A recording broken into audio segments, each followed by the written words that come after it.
നമസ്കാരം എല്ലാ പ്രിയപ്പെട്ടവർക്കും ഡോക്ടറോട് ചോദിക്കാം തത്സമയ ഫോണിംഗ് പ്രോഗ്രാമിലേക്ക് സ്വാഗതം. ഇന്നിപ്പോൾ നിങ്ങൾ പ്രമോയിൽ കേട്ടതുപോലെ തന്നെയാണ് ഇന്ന് വേൾഡ് ഹൈപ്പർ ടെൻഷൻ ഡേ ആണ്. അതായത് BP എന്ന് നമ്മൾ പറയും, ബ്ലഡ് പ്രഷർ എന്നൊക്കെ പറയുന്ന. അപ്പോൾ ആ ഡേ ആണ് കേട്ടോ. അപ്പോൾ അതിനെക്കുറിച്ചിട്ടാണ് ഇന്ന് നമ്മൾ സംസാരിക്കാൻ പോകുന്നത്. BP കുറിച്ചിട്ടാണ് സംസാരിക്കാൻ പോകുന്നത്. എനിക്ക് തോന്നുന്നു ഇന്നിപ്പോൾ BPക്കുള്ള ടാബ്ലറ്റ് കഴിക്കുന്നവരാണ് മിക്ക ആളുകൾ. അപ്പൊ നിങ്ങൾക്ക് ഒരുപാട് സംശയങ്ങളുണ്ടാവും. ഇപ്പോൾ ചോദിക്കാൻ ഇവിടെ ഇരിക്കുന്ന എനിക്ക് ചോദിക്കുന്നതിന് അധികം ഒന്നും ചോദ്യങ്ങളില്ല സത്യം പറഞ്ഞാൽ. അതുകൊണ്ട് കൂടുതൽ ആളുകളിലേക്ക് മനസ്സിലാക്കണമെങ്കിൽ, അതായത് ആളുകളിലേക്ക് കൂടുതൽ അറിവുകൾ എത്തണമെങ്കിൽ തീർച്ചയായിട്ടും ഇത്തരം പ്രശ്നങ്ങളുള്ളവർ തന്നെ വിളിക്കണം. വിളിച്ച് ചോദിക്കുമ്പോഴാണ് ഡോക്ടറിന് കറക്റ്റായിട്ട് അതിനുള്ളൊരു മറുപടി നൽകാൻ പറ്റുക. കാരണം ഡോക്ടറിന് നമുക്ക് ഈ ഒരു മണിക്കൂർ വിലപ്പെട്ട ഡോക്ടറിന്റെ സമയം കിട്ടിയിരിക്കുന്നതാണ്. നമുക്കറിയാം, ഞാൻ എപ്പോഴും പറഞ്ഞാണ്, നമ്മൾ ഹോസ്പിറ്റലിൽ പോയി OP ടിക്കറ്റ് എടുത്ത് ക്യൂ നിന്ന് ഡോക്ടറിനെ കാണണ്ട. നിങ്ങൾക്ക് വീട്ടിലിരുന്നൊരു ഫോൺ ചെയ്താൽ നിങ്ങൾക്ക് കൃത്യമായിട്ട് ഉത്തരം കിട്ടും കേട്ടോ. അപ്പോൾ വിളിക്കേണ്ട നമ്പർ 0474293111. അപ്പോൾ നമ്മളോടൊപ്പം ഉള്ളത് നമ്മുടെ പ്രശസ്ത ഹൃദ്രോഗ വിദഗ്ധനായിട്ടുള്ള ഡോക്ടർ സുജയ് രംഗയാണ്. സ്വാഗതം ചെയ്യുന്നു ഡോക്ടർ പരിപാടിയിലേക്ക്. സ്വാഗതം ഡോക്ടർ. നമസ്കാരം. അപ്പോൾ BP ആണ് പ്രശ്നം. സാധാരണ എല്ലാരും പറയുന്ന ഒരു കാര്യമുണ്ട്, ഒന്ന് ദേഷ്യപ്പെട്ടാലോ അല്ലെങ്കിൽ എവിടെ നിന്ന് വെറുതെ എന്റെ BP കൂട്ടരുത് കേട്ടോ. എന്താ അത് അങ്ങനെ പറയാനുള്ളൊരു റീസൺ? ശരിക്കും ഈ ഒരു ഡേയിൽ തന്നെ അതല്ല, ഈ ഹൈപ്പർ ടെൻഷൻ എന്നുള്ള വാക്ക് കാരണം ചിലപ്പോൾ അങ്ങനെ വന്നായിരിക്കും. പലരും വിചാരിക്കുന്നത് ഈ ടെൻഷൻ കൂടുമ്പോൾ ഉണ്ടാവുന്ന ഒരു അസുഖമാണ് ഈ ഹൈപ്പർ ടെൻഷൻ എന്നുള്ളതാണ്. പക്ഷെ അതൊരു തെറ്റിദ്ധാരണയാണ്. സ്ട്രെസ് ഒരു കാരണമാണ് BP കൂടാനായിട്ട്. പക്ഷെ എല്ലാ ദേഷ്യക്കാരിലും BP കൂടുന്ന കാരണമല്ല ദേഷ്യം വരുന്നത്. ഓക്കെ, നമുക്ക് അതിന് തന്നെ കോൾ ഉണ്ട്. കോളിലേക്ക് ഒന്ന് പോയാലോ? ഹലോ ഹലോ ആ നമസ്കാരം, ഇതാരാണ്? ഹലോ. നമസ്കാരം, പേരൊന്ന് പറയോ ചേട്ടാ? ഹലോ, കേക്കാമോ? ഞാൻ പറയുന്നത് കേൾക്കുന്നുണ്ടോ? കേൾക്കുന്നുണ്ട്. ചേട്ടന്റെ പേരൊന്ന് പറയോ? ജേക്കബ്. സംസാരിച്ചോളൂ, ഡോക്ടറുമായിട്ട് സംസാരിച്ചോളൂ. നമസ്കാരം ജേക്കബ്, പറഞ്ഞോളൂ. ഹലോ, NSല് ഹാർബറിലെ ശ്വാസപ്പെടലടഞ്ഞ് ക്ലിയർ ആയില്ല, എന്നിട്ട് ചോദിക്കാമോ? ചോദിക്കാം. NSല് കിടന്ന് ശ്വാസം കിടന്ന് അപ്പൊ എനിക്ക് ഹാർബറിൽ കിടന്ന് ശ്വാസപ്പെടലടഞ്ഞ് ശ്വാസത്തിന്റെ ശ്വാസമുട്ടുന്ന അസുഖമായിരുന്നു. ബൈപ്പാസിന്റെ വിഷയം വെച്ചിട്ട് കിടക്കെ. ശരി ശരി. അപ്പൊ ഈ NSല് 4 പ്രാവശ്യം കിടന്ന് കാശ് ഒരുപാടായി. ശരി ശരി, ഓക്കെ. അല്ലാതെ നേരത്തെ BPയുടെ അസുഖമുള്ള ആളാണോ? BP കൊളസ്ട്രോളൊക്കെ കുറവായിരുന്നു. ഓക്കെ, ശരി. അത് ശ്വാസകോശത്തിന്റെ അസുഖത്തിന് വേണ്ടി മരുന്ന് ബൈപ്പാ മെഷീൻ വീട്ടിൽ വെച്ചിട്ട് ഉപയോഗിച്ചോണ്ടിരിക്കുകയാണ് അല്ലേ? ശരി. അത് ചിലർക്ക് തുടർച്ചയായിട്ട് ഉപയോഗിക്കേണ്ടി വരും. അതിൽ ആശ്വാസം കിട്ടും കേട്ടോ. അത് ഞാനിവിടെ ആലോചിക്കുന്നത്, ഈ അവിടെ NS കിടന്ന് 4 പ്രാവശ്യം കിടന്നിട്ട് മരുന്നിന് ബില്ല് കൊടുക്കും. ഓക്കെ, അപ്പം എന്തായാലും നമ്മളിപ്പോൾ സംസാരിക്കുന്നത് BP ഒരു വിഷയമാണ്, വളരെ പ്രധാനപ്പെട്ട ഒരു വിഷയമാണ്. നമ്മൾക്കറിയാം, ഇന്ന് ഭേദമന്യേ മിക്കവരിലും കാണുന്ന ഒരു അസുഖമായി നിൽക്കുന്നതുകൊണ്ട് തന്നെ എനിക്കൊന്ന് ഒരുപാട് ശ്രോതാക്കൾക്ക് സംശയങ്ങൾ ചോദിക്കാനും ഉണ്ടാകും. അപ്പോൾ നമുക്ക് അടുത്ത കോൾ എത്തിയിട്ടുണ്ട്. നമുക്കൊരു കോളിലേക്ക് കൂടെ പോകാം. ഹലോ ഹലോ ഹലോ, നമസ്കാരം. ഡോക്ടറോട് ഇരിക്കാൻ പരിപാടിയിലേക്ക് സ്വാഗതം. പേരൊന്ന് പറയൂ? നമസ്കാരം, ചോദിച്ചോളൂ. ഞാൻ 1990 മുതൽ BPക്ക് ഗുളിക കഴിക്കുന്നതാണ്. ഓക്കെ. ബ്ലഡ് പ്രഷറിനെ? അതെ, BP മെഡിസിൻ കഴിച്ചോണ്ടിരിക്കുകയാണ്. BP കൺട്രോളിലാണോ, നിയന്ത്രണത്തിലാണോ? BP നിയന്ത്രണത്തിൽ ചിലപ്പോ ഒരു 120, 120, 130 ആവും, ചിലപ്പോ 40 ആവും, പിന്നെ കുറയും. ശരി ശരി, ഓക്കെ. ആഹാര നിയന്ത്രണം ഉണ്ട്. ഓക്കെ. അപ്പൊ അത് തുടർച്ചയായിട്ട് അങ്ങനെ തന്നെ തുടരണം. BPയുടെ മെഡിസിൻസ് BP നിയന്ത്രണത്തിലാണെങ്കിൽ അതേ ഡോസിലും കണ്ടിന്യൂ ചെയ്യാം. അതെ, ആഹാര നിയന്ത്രണം അതുപോലെ തുടരണം. അതെ, ആഹാരത്തിൽ ഞാൻ ഉപ്പ് വളരെ കുറഞ്ഞു. അതെ അതെ, ഉപ്പും എണ്ണയുള്ള ഭക്ഷണങ്ങളും. അതെ അതെ, അങ്ങനെ അമിതമായിട്ടുള്ള ആഹാരം കുറച്ചാൽ. മാത്രമല്ല കുറച്ച് വ്യായാമം, കുറെ സൈക്കിൾ ചവിട്ടുന്നുണ്ട്. 72 വയസ്സുണ്ടേ. അതെ, അതല്ല, ഇത് അത് തന്നെയാണ് ഈ ഹൈപ്പർ ടെൻഷൻ ചികിത്സ. അത് തന്നെയാണ്. അതായത് നമ്മൾ ആഹാര നിയന്ത്രണവും പതിവായിട്ടുള്ള എക്സസൈസും അത്യാവശ്യമുള്ള മെഡിസിൻസും തുടർച്ചയായിട്ട് കഴിച്ചുകൊണ്ട് പോകാന്നുള്ളതാണ്. അത് കഴിഞ്ഞിട്ട് ഈ ഇടയ്ക്കിടയ്ക്ക് പോയി ചിലപ്പോ 2 മാസം 3 മാസം വയറെല്ലാം കൂടെ ഉരുണ്ട് കയറിയിട്ട് ഒരു ഛർദിൽ പോലെ വരും. അത് ഇതുമായിട്ട് ബന്ധപ്പെട്ടതല്ല. BP ഉള്ളതല്ലത്. പ്രത്യേകിച്ച് ഗുളിക മാറി ഇല്ല, വേണ്ട ആവശ്യമില്ല. BP നിയന്ത്രണത്തിലാണെങ്കിൽ അതേ ഡോസിൽ കണ്ടിന്യൂ ചെയ്യാം. 5ന്റെ ഒരെണ്ണം കഴിക്കുന്നു. അതെ, കണ്ടിന്യൂ ചെയ്യാൻ തുടർന്നാൽ മതി. ഓക്കെ, നമ്മൾ BP കുറിച്ച് സംസാരിക്കുന്നത്. ഞാൻ നേരത്തെ ചോദിച്ച കണക്ക് ഈ BP എന്റെ കൂട്ടരുത് എന്നൊക്കെ പറയാൻ ചില കാര്യങ്ങൾ. ഇപ്പൊ അങ്ങനെയാണെങ്കിൽ നമുക്കിപ്പോ ഒരാൾക്ക് BP ഉണ്ടെങ്കിൽ അയാളോട് സംസാരിക്കുമ്പോൾ അതനുസരിച്ച് നമ്മൾ സംസാരിക്കേണ്ടതായിട്ടുണ്ടോ? ഇല്ല, ഇത് വേറെ തരം BP ഉണ്ട്. എല്ലാ കല്യാണം കഴിഞ്ഞ പുരുഷന്മാർക്കുള്ള BP. അതറിയുമ്പോൾ എന്താണ്? ഭാര്യയെ പേടി. ആ BP പറ്റി അല്ല നമ്മൾ സംസാരിക്കുന്നത്. ഇന്ന് actually world hypertension day ആണ്. അതിനെപ്പറ്റി ഒരു വാക്ക് പറയാം. എല്ലാ വർഷവും May 17 world hypertension day ആയിട്ട് ആഘോഷിക്കുന്നത്. വേൾഡ് ഹൈപ്പർ ടെൻഷൻ ലീഗ് എന്നൊരു ഓർഗനൈസേഷൻ ഉണ്ട്. അത് 85 രാജ്യങ്ങളിലുള്ള ഈ ഹൈപ്പർ ടെൻഷൻ സൊസൈറ്റികളുടെ ഒരു അംബ്രല്ല ഓർഗനൈസേഷനാണ് വേൾഡ് ഹൈപ്പർ ടെൻഷൻ ലീഗ്. അപ്പൊ 2005 മെയ് 14 ആദ്യമായിട്ടൊരു ഈ ഒരു ഡേ ആയിട്ട് അതിന് തീരുമാനിച്ചത്. അന്ന് മുതൽ എല്ലാ വർഷവും മെയ് 17 ഈ വേൾഡ് ഹൈപ്പർ ടെൻഷൻ ഡേ ആയിട്ട് ആചരിക്കുന്നത്. അത് ഓരോ വർഷം ഓരോ തീം ഉണ്ടാവും. ഈ വർഷത്തെ തീം ബ്ലഡ് പ്രഷർ ശരിയായി മെഷർ ചെയ്യുക, അത് നിയന്ത്രിക്കുക, അങ്ങനെ നമ്മുടെ ജീവിതം കൂടുതൽ മുന്നോട്ട് നയിക്കുക എന്നുള്ളതാണ് ഈ വർഷത്തെ വേൾഡ് ഹൈപ്പർ ടെൻഷൻ ഡേയുടെ തീം. ഓക്കെ, ഇതിന്റെ ഒരു ഉദ്ദേശ ലക്ഷ്യം ഇങ്ങനെ ഒരു ഡേയുടെ പ്രധാനമായിട്ടുള്ളത് എന്താണ്? അത് ഈ എല്ലാ ക്രോണിക് ഡിസീസ് പോലെ ഈ ഹൈപ്പർ ടെൻഷൻ ഒരു സൈലന്റ് കില്ലർ എന്നാണ് പറയുന്നത്. അതായത് നമുക്ക് ഉയർന്ന രക്തസമ്മർദ്ദമുള്ള മെജോറിറ്റി ആൾക്കാർക്കും പലപ്പോഴും ഒരു സിംറ്റം ഉണ്ടാകുന്നില്ല. ഈ ഹൈപ്പർ ടെൻഷൻ, അതായത് BP ഒരു റൂൾ ഓഫ് 50 എന്നൊരു റൂളുണ്ട്. അതായത് ഇപ്പൊ 100 പേർക്ക് BP ഉണ്ടെങ്കിൽ 50% ആൾക്കാർക്ക് മാത്രമേ അത് കണ്ടുപിടിക്കപ്പെടുന്നുള്ളൂ. ഈ കണ്ടുപിടിക്കുന്ന 50%-ല് വീണ്ടും 50% പേരെ മരുന്ന് കഴിക്കുന്നുള്ളൂ. മരുന്ന് കഴിക്കുന്നവരിലും 50% പേർക്കേ BP കൺട്രോൾ ആവുന്നുള്ളൂ. അപ്പം വളരെ ചെറിയ ശതമാനം BP ഉള്ള ആൾക്കാർക്ക് മാത്രമേ ഉള്ളൂ ബ്ലഡ് പ്രഷർ കൺട്രോൾ ആയിട്ടുള്ളൂ. ബാക്കി ഒരു മെജോറിറ്റി ആൾക്കാർക്ക്, അതായത് ഒരു 80% കൂടുതൽ പേർക്കും ചില BP ഉണ്ടെന്ന് അറിയത്തില്ല, ഉണ്ടെങ്കിലും മരുന്ന് കഴിക്കുന്നില്ല. മരുന്ന് കഴിക്കുന്നവരിലും പലപ്പോഴും മരുന്ന് ശരിയായ ഡോസിലായിരിക്കത്തില്ല കഴിക്കുന്നത്. പലപ്പോൾ മരുന്ന് കഴിക്കുന്നുണ്ടാവും, BP കൂടുതലായിരിക്കും. അപ്പൊ അതിന് ആൾക്കാരിൽ ഈ അവയർനെസ് ഉണ്ടാകും. അതായത് BP കറക്റ്റായിട്ട് മെഷർ ചെയ്താലേ അത് അറിയാൻ പറ്റുള്ളൂ. സിംറ്റംസ് ഉണ്ടാവണമെന്നില്ല. അത് കണ്ടുപിടിച്ചാലും കറക്റ്റ് രീതിയിൽ മെഡിസിൻ കഴിച്ചിട്ട് അത് ആ പറയുന്ന ടാർഗറ്റ് BPയുടെ താഴെ തന്നെ BP തുടർച്ച നിർത്തുക എന്നുള്ളതാണ് ഇമ്പോർട്ടന്റ് ആയിട്ടുള്ളത്. ഓക്കെ, അത് വളരെ പ്രധാനപ്പെട്ട ഒരു കാര്യമാണ്. അപ്പോൾ ഇപ്പൊ എനിക്കൊന്ന് ഡോക്ടർ, ഇപ്പോൾ ഒരു കണക്കനുസരിച്ച് എത്ര പേർക്ക് അല്ലെങ്കിൽ എത്രത്തോളം ജനങ്ങൾ ഏത് പ്രായം മുതലൊക്കെ ഇത് തുടങ്ങുന്നുണ്ട് ഇങ്ങനെ ഒരു BPയുടെ ഒരു പ്രശ്നം? അല്ല, BP ബ്ലഡ് പ്രഷർ ഈ അങ്ങനെ വലിയ പ്രായഭേദമില്ല. പക്ഷെ എന്നാലും പ്രായം കൂടുന്നതനുസരിച്ചാണ് ബ്ലഡ് പ്രഷർ കൂടാനുള്ള സാധ്യതയുള്ളത്. അതായത് ഇപ്പം 50 വയസ്സ് കൂടുതൽ പ്രായമുള്ള ആൾക്കാരിൽ ഏതാണ്ട് 25-30% പേർക്കും ഈ ഉയർന്ന രക്തസമ്മർദ്ദം ഉണ്ട്. അപ്പൊ അത് ഏത് നമ്മൾ ഗ്രൂപ്പ് കിഡ്നിയുടെ അസുഖമുള്ള ആൾക്കാരിൽ ഒരു 90% പേർക്കും ഉയർന്ന ബ്ലഡ് പ്രഷർ ഉണ്ടാകാം. ഹൃദ്രോഗമുള്ളവരിൽ ഒരു 70% പേർക്കും ബ്ലഡ് പ്രഷർ ഉയർന്നിട്ടുണ്ടാകും. അപ്പൊ നമ്മൾ ഏത് ഏജ് ഗ്രൂപ്പാണ് നോക്കുന്നതനുസരിച്ച്, അല്ലെങ്കിൽ ഏത് ഡിസീസ് ഗ്രൂപ്പാണ് നോക്കുന്നതനുസരിച്ചിട്ട് വേണം ആയിരിക്കും ഈ ബ്ലഡ് പ്രഷറിന്റെ പ്രിവലൻസ് മാറിക്കൊണ്ടേയിരിക്കും. പ്രഗ്നൻസിയിൽ ബ്ലഡ് പ്രഷർ ഉണ്ടാകും. അതാണ് ഇനി അതിലേക്ക് വരുമായിരുന്നു. അതൊരു വളരെ പ്രധാനപ്പെട്ട ഒരു സംശയമാണ്. പലപ്പോഴും ഗർഭിണികളിൽ ഇങ്ങനെ ഒരു BPയുടെ പ്രശ്നം ചിലപ്പോൾ പക്ഷെ അതുവരെ ഇല്ലാത്ത ഒരാൾക്ക് ആ സമയത്ത് വരുന്നു. അത് പിന്നെ ഭയങ്കര പ്രശ്നങ്ങൾ ഉണ്ടാക്കുന്ന സാഹചര്യം. അതെ, പ്രഗ്നൻസി ഇൻഡ്യൂസ് ഹൈപ്പർ ടെൻഷൻ എന്ന് പറയുന്നത്. അതായത് പ്രഗ്നൻസിയിൽ BP 2 രീതിയിൽ വരാം. ഒന്ന്, നേരത്തെ തന്നെ രക്തസമ്മർദ്ദം കൂടുതലുള്ള ഒരാളായിരിക്കാം. അവര് പ്രഗ്നന്റ് ആവുമ്പോഴേ ചെക്കപ്പിന് പോകുമ്പോഴേക്കും BP ഉണ്ടെന്ന് കണ്ടുപിടിക്കുന്നത്. അത് ഹൈപ്പർ ടെൻഷൻ കോംപ്ലിക്കേറ്റിംഗ് പ്രഗ്നൻസിയാണ്. അത് നേരത്തെ BP ഉള്ള ആളാണ്, അവര് പ്രഗ്നൻസി സമയത്ത് അത് കണ്ടുപിടിക്കപ്പെടുന്നു. രണ്ടാമത്തെ ഗ്രൂപ്പ്, അവർ മുമ്പ് BP ഇല്ല, പക്ഷേ പ്രഗ്നൻസി തുടങ്ങി ഒരു 3 മാസം കഴിയുമ്പോഴത്തേക്കായിരിക്കും അവർക്ക് ബ്ലഡ് പ്രഷർ കൂടുതൽ വരുന്നത്. അത് പ്രഗ്നൻസി ഇൻഡ്യൂസ് ഹൈപ്പർ ടെൻഷൻ ആണ്. അതായത് ഇങ്ങനെയുള്ള ആൾക്കാർക്ക് ശരീരത്തില് ഈ അവരുടെ ശരീരഘടന ബ്ലഡ് പ്രഷർ കൂടുവാനുള്ള ഒരു രീതിയിൽ ശരീരഘടനയാണ്. ഇങ്ങനെയുള്ള മെജോറിറ്റി ആൾക്കാർക്കും ഡെലിവറി കഴിയുമ്പോഴത്തേക്ക് BP പലപ്പോഴും നോർമലിലേക്ക് വരും. ചില ആൾക്കാർ പക്ഷെ ഉയർന്ന BP അങ്ങനെ തന്നെ കൂടുന്നു. പക്ഷെ നോർമലിലേക്ക് വരുന്ന ആൾക്കാരും ശ്രദ്ധിക്കേണ്ടത്, ഭാവിയിൽ ഇങ്ങനെയുള്ള ആൾക്കാർക്ക് ഭാവിയിൽ ഉയർന്ന BP ഉണ്ടാകാനുള്ള സാധ്യത കൂടിയ ആൾക്കാരാണ്. അതായത് പ്രഗ്നൻസിയിൽ ഹൈപ്പർ ടെൻഷൻ വന്നതിന് അർത്ഥം അവരുടെ ശരീര പ്രകൃതി അനുസരിച്ച് അവർക്ക് ഭാവിയിൽ ഉയർന്ന രക്തസമ്മർദ്ദം മാത്രമല്ല, ഈ ഹൃദ്രോഗ സാധ്യതയും ചിലപ്പോൾ കൂടാം. അങ്ങനത്തെ ഒരു ഗ്രൂപ്പ് ആൾക്കാരാണ് അവർ. അപ്പൊ അത് പ്രത്യേകം ശ്രദ്ധിക്കണം. മാത്രമല്ല, ഈ പ്രഗ്നൻസി പീരീഡിൽ BP നിയന്ത്രിച്ചില്ലെങ്കിൽ അത് അമ്മയ്ക്കും കുഞ്ഞിനും പലതരത്തിലുള്ള കോംപ്ലിക്കേഷൻസും ഉണ്ടാകാൻ സാധ്യതയുണ്ട്. പലപ്പോഴും നിയന്ത്രിക്കാൻ പറ്റാത്തൊരു സാഹചര്യം വരാറില്ല. ഇപ്പൊ ചിലപ്പോ ടാബ്ലറ്റ് കഴിച്ചിട്ട് പോലും വളരെ കൂടി പോകുന്ന ഒരു സാഹചര്യം വരുന്നവരുണ്ടല്ലോ. അല്ല, അതുണ്ട്. അതായത് നമ്മള് ഈ ബ്ലഡ് പ്രഷർ പല സിവിയറിറ്റി ഉള്ളതുണ്ട്. നമ്മൾ ബ്ലഡ് പ്രഷർ ഗ്രേഡ് ചെയ്യും. അതായത് നോർമൽ ബ്ലഡ് പ്രഷർ എന്ന് പറയുന്നത് ഇപ്പൊ ഒരാൾക്ക് 120 സിസ്റ്റോളിക് ബ്ലഡ് പ്രഷറും 80 ഡയസ്റ്റോളിക് ബ്ലഡ് പ്രഷറും താഴെയുള്ള ഒരു BP ആണ് യൂഷ്വലി നോർമൽ എന്ന് പറയുന്നത്.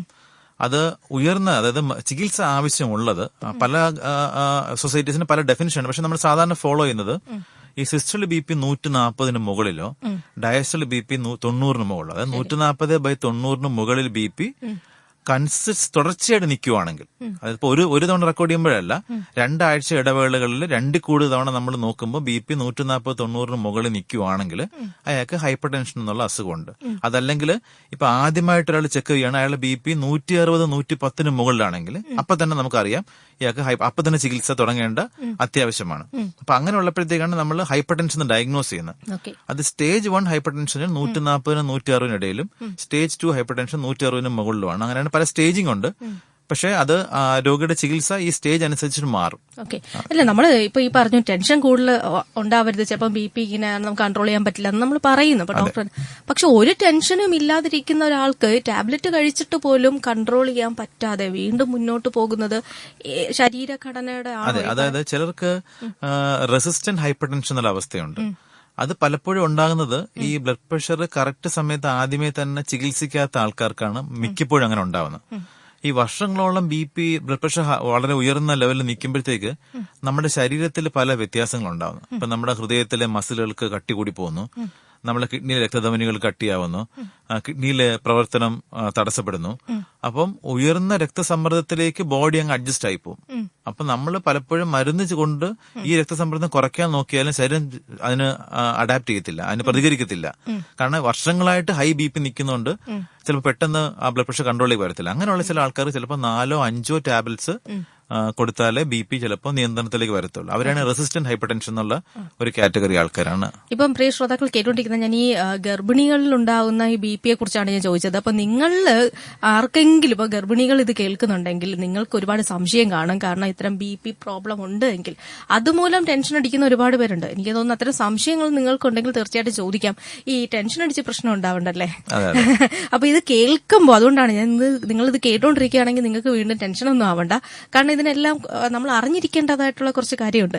ഞാനത് എടുത്തെടുത്ത് ചോദിക്കാനുള്ള കാര്യം, ഒരു ടെൻഷനും ഇല്ലാതെ നടക്കുന്ന ആൾക്കും BP വരാം, വണ്ണമോ അല്ലെങ്കിൽ മെലിഞ്ഞതോ എന്നില്ല, പക്ഷെ BP കാണുന്നുണ്ട്. പക്ഷെ എങ്ങനെയൊക്കെ ഇത് കൺട്രോൾ ചെയ്യാം എന്നുള്ളതും നമ്മൾ അറിഞ്ഞിരിക്കേണ്ടതാണല്ലോ ആ ഒരു സാഹചര്യത്തിൽ. അപ്പൊ അവർക്ക് മെയിനായിട്ട് എന്തൊക്കെ കാര്യങ്ങളാണ് ഒന്ന് ശ്രദ്ധിക്കേണ്ടതായിട്ട്? ഇതിനകത്ത് ഏറ്റവും ഇമ്പോർട്ടന്റ് മെസ്സേജ് എന്ന് വെച്ചിട്ടുണ്ടെങ്കിൽ ഈ ബ്ലഡ് പ്രഷർ ഒരു രോഗലക്ഷണങ്ങളും ഉണ്ടാക്കാറില്ല എന്നുള്ളതാണ് നമ്മൾ അറിഞ്ഞിരിക്കേണ്ടത്. ബ്ലഡ് പ്രഷർ വളരെ, അതായത് നോർമലായി നിൽക്കുന്ന ഒരാൾക്ക് പെട്ടെന്ന് ബ്ലഡ് പ്രഷർ വളരെ കൂടുതലാവുകയാണെങ്കിൽ ആ സമയത്ത് ചിലപ്പോൾ തലവേദനയോ ഛർദിലോ നെഞ്ചിടിപ്പോ ശ്വാസമുട്ടോ പോലെയൊക്കെ തോന്നാം. അപ്പൊ നമ്മൾ ബ്ലഡ് പ്രഷർ ഉണ്ടോ ഇല്ലയോ എന്ന് അറിയണമെങ്കിൽ ഒരു ഡോക്ടർ അടുത്തോ അല്ലെങ്കിൽ എവിടെയും പോയിട്ട് ബ്ലഡ് പ്രഷർ മെഷർ ചെയ്ത് നോക്കണം. മെഷീൻ വെച്ച് BP മെഷർ ചെയ്യണം. അങ്ങനെ മാത്രമേ നമുക്ക് ബ്ലഡ് പ്രഷർ കണ്ടുപിടിക്കാൻ പറ്റത്തുള്ളൂ.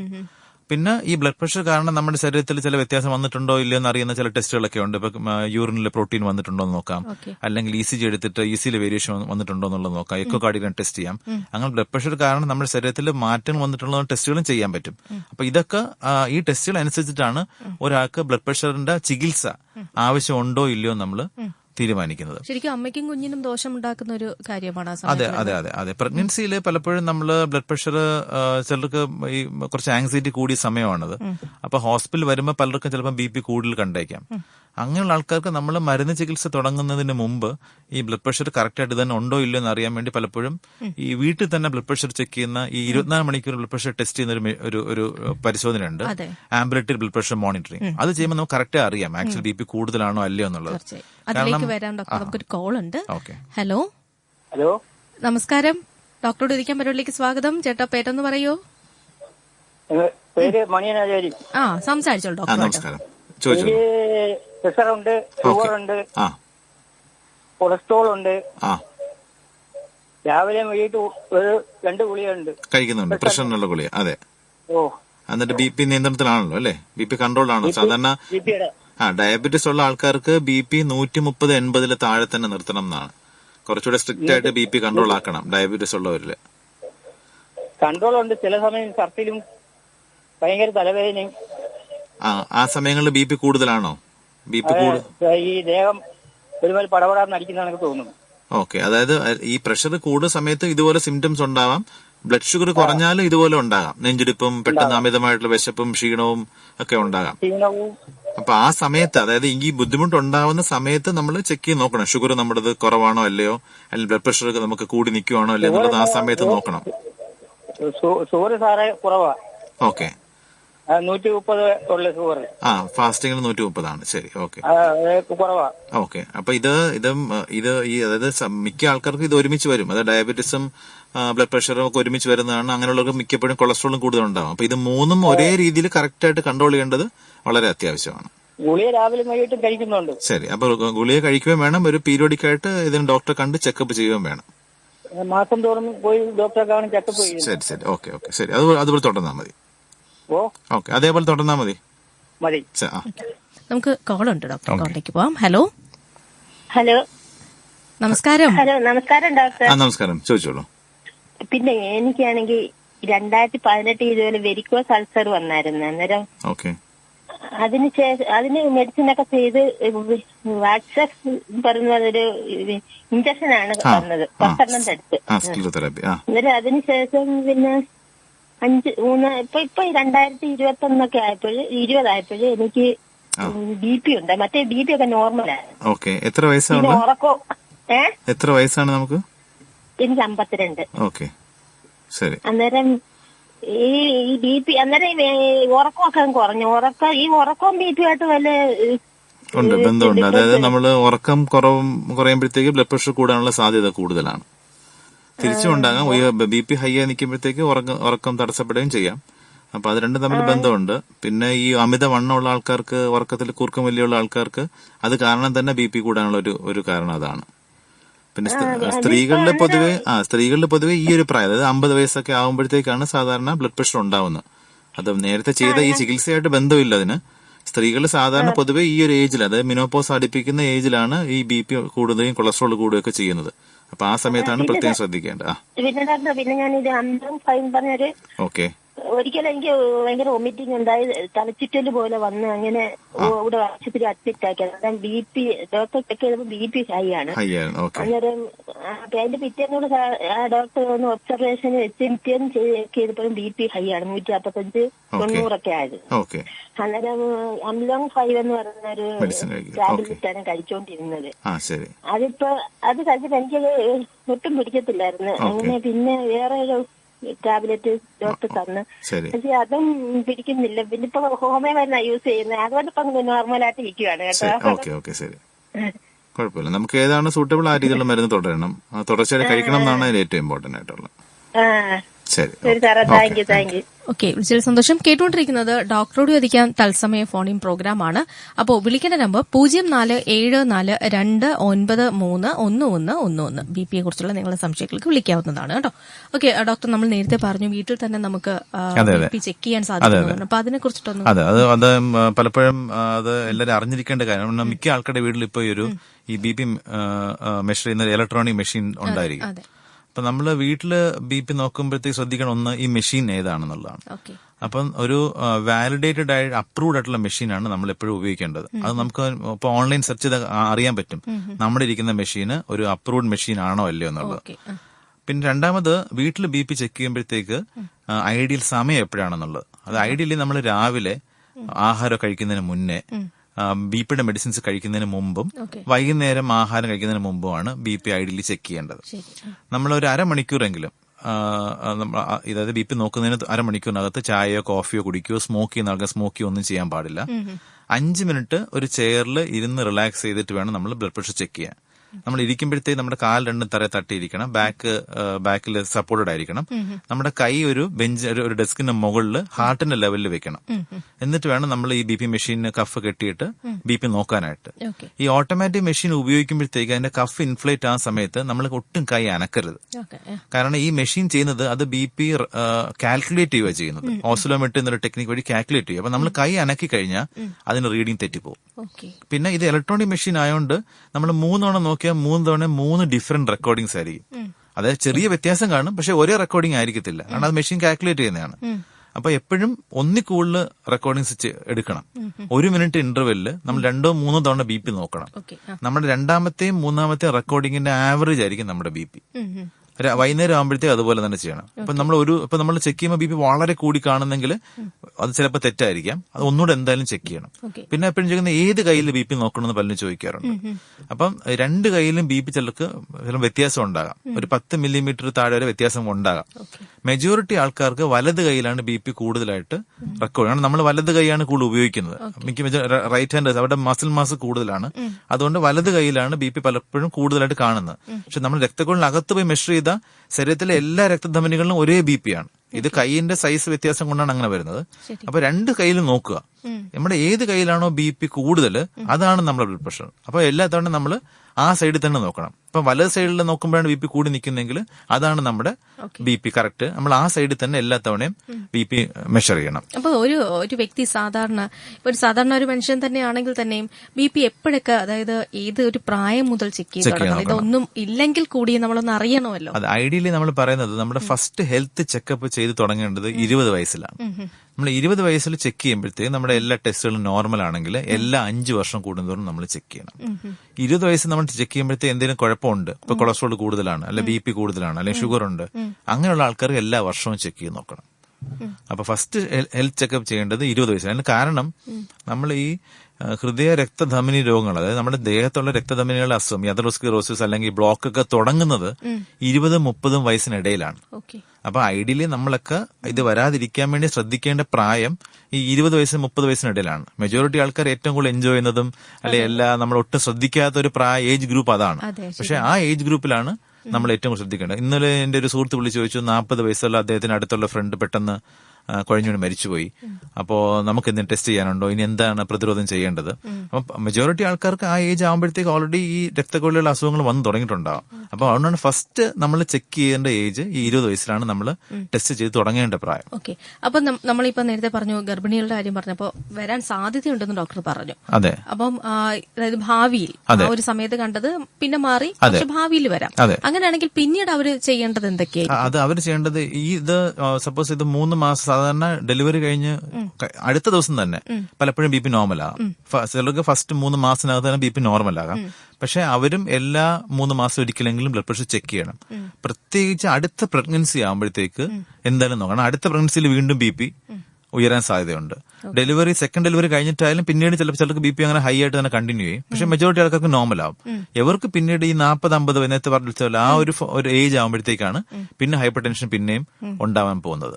അപ്പൊ അത് അവർക്ക് ഇങ്ങനെയുള്ള ആൾക്കാർ ചിലപ്പോൾ ഡയബറ്റീസിന് ചാൻസ് കൂടുതലാണ്. അപ്പൊ അവര് ഈ ഒരു ഏജ്, അതായത് ഒരു മിനോപോസ് ഏജ് ആകുമ്പോഴത്തേക്കാണ് ഈ BP സ്ഥാന സ്ത്രീകളിൽ പലപ്പോഴും സ്റ്റാർട്ട് ചെയ്യുന്നത്. അപ്പൊ ആ ഏജിൽ അവർ കൂടുതൽ ശ്രദ്ധിക്കണം. ഒരു 3 മാസം കൂടുമ്പോൾ BP ചെക്ക് ചെയ്യേണ്ടതാണ്. പലരും ഈ മരുന്ന് കഴിക്കുന്നവരിലും കാണുന്ന ഒരു വലിയൊരു പ്രശ്നം എന്ന് പറയുന്നത് കുറേ നാൾ കഴിക്കുന്ന മരുന്ന് ഇങ്ങനെ കഴിച്ചുകൊണ്ടേയിരിക്കുക. ചിലപ്പോൾ പക്ഷെ ഡോക്ടറെ കാണാൻ പോലും വരാതെ സാഹചര്യം ഉണ്ടല്ലോ. എല്ലാവർക്കും എപ്പോഴും ഒരേ ലെവലിൽ BP നിൽക്കണമെന്നൊന്നുമില്ലല്ലോ. ആ മരുന്ന് തന്നെ അങ്ങനെ കണ്ടിന്യൂ ചെയ്യുന്നതിനുള്ള എന്താണ് അതിന്റെ പ്രോബ്ലം വെച്ചിട്ടുണ്ടെങ്കിൽ ഈ പ്രായം കൂടുന്ന അനുസരിച്ചിട്ട് ബ്ലഡ് പ്രഷർ കൂടും. പിന്നെ ഈ മരുന്നിനോടുള്ള റെസ്പോൺസ് പലർക്കും പല രീതിയിലായിരിക്കും. ഇപ്പൊ ഒരേ ഡോസ് മെഡിസിൻ കൂടി ചിലർക്ക് അത് ചിലപ്പോൾ കൺട്രോൾ ആവും, ചിലർക്ക് BP പെട്ടെന്ന് കുറഞ്ഞു പോകാൻ സാധ്യതയുണ്ട്, ചിലർക്ക് BP എന്നിട്ട് ഒട്ടും കൺട്രോൾ അല്ലാതിരിക്കാം. പലപ്പോഴും നമ്മൾ വീട്ടിൽ നോക്കുന്ന മെഷീൻസ് ചിലപ്പോൾ പലപ്പോഴും കറക്റ്റ് റീഡിങ് ആവണം എന്നില്ല. ചില മെഡിസിൻസിന് ചിലപ്പോൾ സൈഡ് എഫക്ട്സ് ചിലപ്പം ഉണ്ടാകാം. അല്ലെങ്കിൽ മറ്റു ചില രോഗങ്ങൾ ഉണ്ടെങ്കിൽ ചില മെഡിസിൻ ചിലപ്പോൾ ഡോസ് മാറ്റേണ്ടി വന്നേക്കാം. ഉദാഹരണത്തിന് ഇപ്പൊ BP മെഡിസിൻ കഴിച്ചുകൊണ്ടിരിക്കുന്ന ആൾക്ക് എന്തെങ്കിലും ഒരു ഡെങ്കി പനിയോ അല്ലെങ്കിൽ ഒരു എലിപ്പനിയെ പോലെ വന്നിട്ട് കിഡ്നിക്ക് പ്രയാസം വന്നു. അപ്പൊ അങ്ങനെയുള്ള ആൾക്കാർക്ക് ചില BP മെഡിസിൻസ് കഴിക്കാൻ പാടില്ല. അപ്പൊ അവരിൽ ആ മെഡിസിൻസ് മാറ്റി പുതിയ മെഡിസിൻസിലേക്ക് ചിലപ്പം ചേഞ്ച് ചെയ്യേണ്ടി വന്നേക്കാം. അതല്ലെങ്കിൽ ചിലർക്ക് എന്തെങ്കിലും ഹൃദ്രോഗം അതിനിടെ വന്നിട്ടുണ്ടാവും. അങ്ങനെ അതിനുവേണ്ടി കൂടെ ചേർന്നിട്ടുള്ള BP മെഡിസിൻ ചേർക്കേണ്ടി വരും. അപ്പൊ അങ്ങനെ പലപ്പോഴും ഈ മെഡിസിൻസിനകത്ത് പല രീതിയിലും ഡോസ് ചിലപ്പോൾ മാറ്റേണ്ടി വരും.